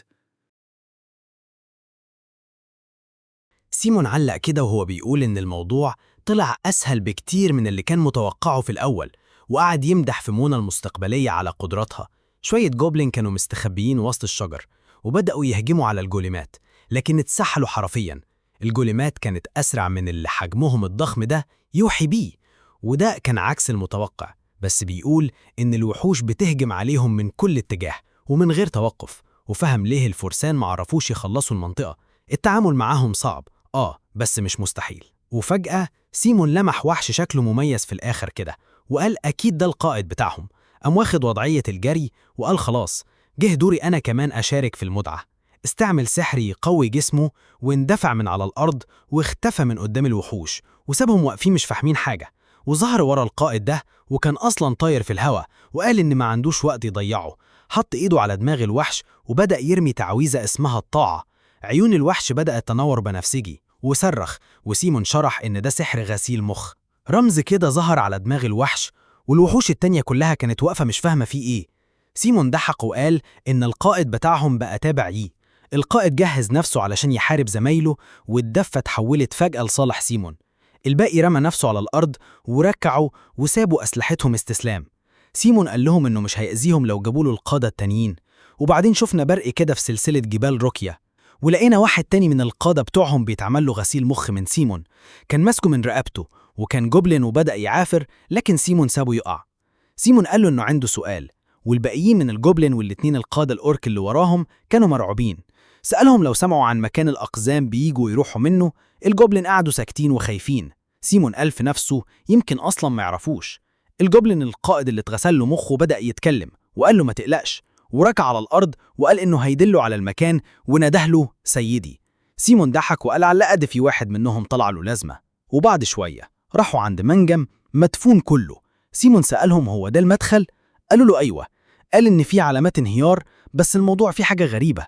قعد يفكر إيه اللي جوه علشان يخلي كل الوحوش مرعوبة كده من المكان، وبدأ يشك. قال مش عارف إيه اللي فيه، بس هيكتشفه لما يدخل. وبدأ يشحن إيده بهلة سحرية واستعمل تعويذة اللهب الأسود وفجر الصخور، وبدأ يضحك وقال إنه كان متأكد إن في منجم جوه أراضيهم. الوحوش كلها كانت واقفة باين عليها الهزيمة، وسيمون مستغرب ليه كده لأنه مش حاسس بأي خطر. قال لهم يلا امشوا. واحد من قادة الأورك اتفاجئ. سيمون قال له في المقابل ده ما تقربوش ناحية البني آدمين تاني، وعيشوا بسلام لحد ما أنا أطلب منكم بحاجة. والوحوش فرحت إنه سايبهم. قال لهم يستخبوا، وهو متأكد إنهم هيبقوا مفيدين ليه بعدين. وبعدين لف للمنجم وقال يلا بينا. رجعنا بذكريات زمان وشفنا سحالي بتتحول لعبيد. سيمون قال إن زمان بسبب تفوق البني آدمين بالقوة والتكنولوجيا استعبدوا باقي الأجناس. شفنا بنت سحلية بتعيط بعد ما اتجلدت. وسيمون بيقول إنهم كانوا نفسهم البشر بس هم اللي يفضلوا عايشين في القارة. علشان كده سيمون اللي الناس بقت تسميه ملك الشياطين بدأ يولع في مملكة ورا مملكة وينقذ باقي الأجناس، ولهم كان هو المخلص لأنه وقف جنبهم في وقت ما حدش فيه كان بيعمل كده. ورجعنا للقلعة بتاعته وهو قاعد على العرش وقائد أورك راقع قدامه. سيمون سأل الأورك لو فضل أكتر من 10 من قبيلته. الأورك سكت. سيمون قال لمساعده يجهز لهم مكان في أرض تانية ويشغلهم في البناء. الأورك عيط وشكره. سيمون سأل لو في حد تاني محتاج يقابله، ولو مفيش نقفل الموضوع. لقينا صوت راجل بيقول شكلي آخر واحد. ودخل راجل قزم وسأل هو معقول تخلوا راجل عجوز يستنى كل ده؟ المساعد قال له إزاي تتكلم كده قدام سيدي؟ لكن سيمون قال له سيبه، لأنه مش مصدق إن قزم عنده أقوى تكنولوجيا في العالم هيجي لحد عنده، وفوق كده الطاقة اللي خارجة منه غير طبيعية. سأله أنت مين؟ ما كنتش أتخيل إني أقابل واحد من القدماء. القزم ضحك وقال لسيمون شكلك ذكي، صعب حد يعرفني من شكلي بس. سيمون سأله إيه اللي جابك هنا؟ مش متوقع إن حتى البشر يقدروا يقفوا ضدكم. القزم قال للبشر أغبياء بيدمروا الطبيعة ومش بيعرفوا يستخدموا التكنولوجيا، علشان كده بيقول له إنه هيساعده. يخلص عليهم وبعدها ممكن يستخدم التكنولوجيا بتاعتهم في تطوير القلعة. سيمون قال له بس أنا بني آدم، هتساعدني برضه؟ القزم انفجر من الضحك قدامه وقال أنت بتقول إيه؟ أنت ملك الشياطين، واضح وضوح الشمس. سيمون ابتسم. رجعنا للمنجم تاني. سيمون كان ماسك شعلة وبيستكشف. شاف إنه فعلا القزم كان صادق والمكان فعلا منجم ضخم. كان فاكر الموضوع هيبقى صعب يعمره، لكنه طلع أسهل مما توقع. القزم شغله جامد والمكان متحافظ عليه جدا، وبالكمية اللي فيه من خامات ومعادن طالما في ناس تشتغل مش هيحتاج يقلق تاني. وبعدين استغرب لأن الشغل بيقف عند حتة معينة كأنها مسدودة. لف حواليه وقال إنه بعد ما مات سمع إن البني آدمين استولوا على المكان، وفضل يتساءل. بالرغم من كده في حاجات قيمة لسه موجودة، حتى لو كانوا مستعجلين الأقزام مستحيل يسيبوا أدواتهم كده. بدأ يحس بحاجة مش مريحة في بطنه وقال الموضوع فيه إن. وفجأة الأرض بدأت تهتز، وبص حواليه ولقى حاجة حمراء بتجري بسرعة وبتنط من تحت الأرض لفوق. وقع الشعلة من إيده وبص فوقه، وفجأة في ظل ضخم طلعت دودة عملاقة بتصرخ. قال أكيد دي سيدة المنجم وعلشانها سابوا المكان. اعتذر بس مش هتسيبك ولازم تطلعي. بدأ يستعد يرمي تعويذة واستدعى جوليمين يساعدوها ضد الدودة. حصل بينهم مواجهة زي مصارعة المحترفين. الدودة زعقت كأنها بتقول لهم انتوا في أرضي. سيمون مد إيده وقال لهم يهجموا عليها. الجوليمين هجموا عليها، بس دودة كانت أسرع من اللي بيحجمهم الضخم ده يوحي بيه، وده كان عكس المتوقع. وبس بيقول إن الوحوش بتهجم عليهم من كل اتجاه ومن غير توقف، وفهم ليه الفرسان معرفوش يخلصوا المنطقة. التعامل معاهم صعب بس مش مستحيل. وبعد كده سيمون لمح وحش شكله مميز في الآخر كده وقال أكيد ده القائد بتاعهم. قام واخد وضعية الجري وقال خلاص جه دوري أنا كمان أشارك في المتعة. استعمل سحر يقوي جسله واندفع من على الأرض واختفى من قدام الوحوش وسابهم واقفين مش فاهمين حاجة. وظهر ورا القائد ده وكان أصلا طاير في الهوا، وقال إنه ما عندوش وقت يضيعه. حط إيده على دماغ الوحش وبدأ يرمي تعويذة اسمها الطاعة. عيون الوحش بدأت تنور بنفسجي وصرخ، وسيمون شرح إن ده سحر غسيل مخ. رمز كده ظهر على دماغ الوحش، والوحوش التانية كلها كانت واقفة مش فاهمة في إيه. سيمون ضحك وقال إن القائد بتاعهم بقى تابع ليه. القائد جهز نفسه علشان يحارب زمايله، والدفة اتحولت فدها لصالح سيمون. الباقي رمى نفسه على الأرض وركعوا وسابوا أسلحتهم استسلام. سيمون قال لهم إنه مش هيأذيهم لو جابوا له القادة التانيين. وبعدين شفنا برق كده في سلسلة جبال روكيا، ولقينا واحد تاني من القادة بتوعهم بيتعمل له غسيل مخ من سيمون. كان ماسكه من رقبته وكان جوبلين وبدأ يعافر، لكن سيمون سابه يقع. سيمون قال له إنه عنده سؤال، والباقيين من الجوبلين والاتنين القادة الأورك اللي وراهم كانوا مرعوبين. سألهم لو سمعوا عن مكان الأقزام بيجوا يروحوا منه. الجوبلين قعدوا ساكتين وخايفين. سيمون قال في نفسه يمكن أصلا ما يعرفوش. الجوبلين القائد اللي اتغسل له مخه بدأ يتكلم وقال له ما تقلقش، وركع على الأرض وقال إنه هيدله على المكان ونده له سيدي. سيمون ضحك وقال على الأقل في واحد منهم طلع له لازمة. وبعد شوية راحوا عند منجم مدفون كله. سيمون سألهم هو ده المدخل؟ قالوا له أيوة. قال إن في علامات انهيار، بس الموضوع فيه حاجة غريبة. قعد يفكر إيه اللي جوه علشان يخلي كل الوحوش مرعوبة كده من المكان، وبدأ يشك. قال مش عارف إيه اللي فيه، بس هيكتشفه لما يدخل. وبدأ يشحن إيده بهالة سحرية واستعمل تعويذة اللهب الأسود وفجر الصخور، وبدأ يضحك وقال إنه كان متأكد إن في منجم جوه أراضيهم. الوحوش كلها كانت واقفة باين عليها الهزيمة، وسيمون مستغرب ليه كده لأنه مش حاسس بأي خطر. قال لهم يلا امشوا. واحد من قادة الأرك اتفاجأ. سيمون قال له في مقابل ده ما تقربوش ناحية البني آدمين تاني وعيشوا بسلام لحد ما أنا أطلب منكم حاجة. والوحوش فرحت إنه سايبهم. قال لهم يستخبوا وهو متأكد إنهم هيبقوا مفيدين ليه بعدين. وبعدين لف للمنجم وقال يلا بينا. رجعنا بذكريات زمان. شفنا سحالي بتتحول لعبيل. سيمون قال إن زمان بسبب تفوق البني آدمين بالقوة والتكنولوجيا استعبدوا باقي الأجناس. شفنا بنت سحلية بتعيط بعد ما اتجلدت، وسيمون بيقول إنهم كانوا نفسهم البشر بس هم اللي يفضلوا عايشين في القارة. علشان كده سيمون اللي الناس بقت تسميه ملك الشياطين بدأ يولع في مملكة ورا مملكة وينقذ باقي الأجناس، ولهم كان هو المخلص لأنه وقف جنبهم في وقت ما حدش فيه كان بيعمل كده. ورجعنا للقلعة بتاعته وهو قاعد على العرش وقائد أورك راقع قدامه. سيمون سأل الأورك لو فضل أكتر من 10 من قبيلته. الأورك سكت. سيمون قال لمساعده يجهز لهم مكان في أرض تانية ويشغلهم في البناء. الأورك عيطوا شكروا. سيمون سأل لو في حد تاني محتاج يقابله، ولو مفيش نقفل الموضوع. لقينا صوت راجل بيقول شكلي آخر واحد، ودخل راجل قزم وسأل هو معقول تخلوا راجل عجوز يستنى كل ده؟ المساعد قال له إزاي تتكلم كده قدام سيدي؟ لكن سيمون قال له سيبه، لأنه مش مصدق إن قزم عنده أقوى تكنولوجيا في العالم هيجي لحد عنده، وفوق كده الطاقة اللي خارجة منه غير طبيعية. سأله أنت مين؟ ما كنتش أتخيل إني أقابل واحد من القدماء. القزم ضحك وقال لسيمون شكلك ذكي، صعب حد يعرفني من شكلي بس. سيمون سأله إيه اللي جابك هنا؟ مش متوقع إن حتى البشر يقدروا يقفوا ضدكم. القزم قال للبشر أغبياء بيدمروا الطبيعة ومش بيعرفوا يستخدموا التكنولوجيا، علشان كده بيقول له إنه هيساعده يخلص عليهم، وبعدها ممكن يستخدم التكنولوجيا بتاعتهم في تطوير القلعة. سيمون قال له بس أنا بني آدم، هتساعدني برضو؟ القزم انفجر من الضحك قدامه وقال له أنت بتقول إيه؟ أنت ملك الشياطين، واضح وضوح الشمس. سيمون ابتسم ورجعنا للمنجم تاني. سيمون كان ماسك شعلة وبيستكشف، شاف إنه فعلا القزم كان صادق والمكان فعلا منجم ضخم. كان فاكر الموضوع هيبقى صعب يعمره، لكنه طلع أسهل مما توقع. القزم شغله جامد والمكان متحافظ عليه جدا، وبالكمية اللي فيه من خامات ومعادن طالما في ناس تشتغل مش هيحتاج يقلق تاني. وبعدين استغرب لأنه الشغل بيقف عند حتة بعد وقت من المعركة بيقول بفضل الدودة دي شكلي هقدر أوفر مجهود بشر كتير. وبنشوف الجولمز وهم بيعدنوا الخامات من على راس الدودة، ومش معروف إذا كانت ماتت ولا لأ. سايمون بيبص جنبه وبيشوف هيكل عظمي واتضح إنه عظم وعليه دروع وآثار قديمة.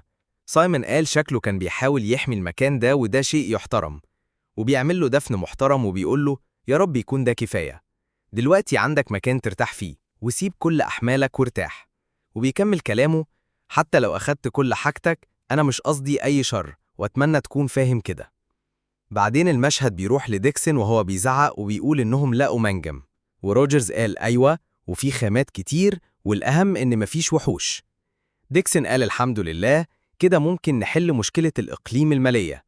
MW قال إنهم دلوقتي يقدروا يركزوا على تحضير أدوات الحفر، بس هانز قال مش شايف إن ده ضروري. المنجم شكله في حالة ممتازة وواضح إن حد اشتغل فيه قبل كده، ولو وفرنا عدد كويس من العمال هنكسب جامد.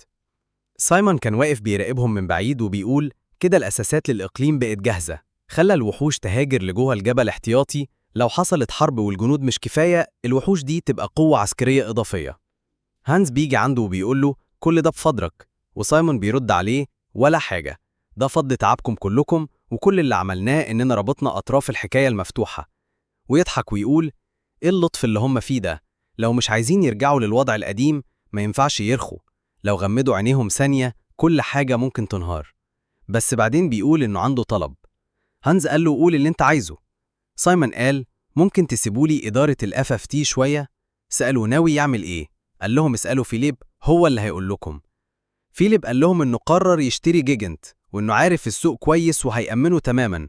روجرز على طول ضربه وطلع بره الكادر وقال لهم ما يقلقوش، هو اللي هيروح مع سايمون ويتحمل المسؤولية. ميوت قال لو الموضوع ليه علاقة بالجيجنز هو هيتصرف.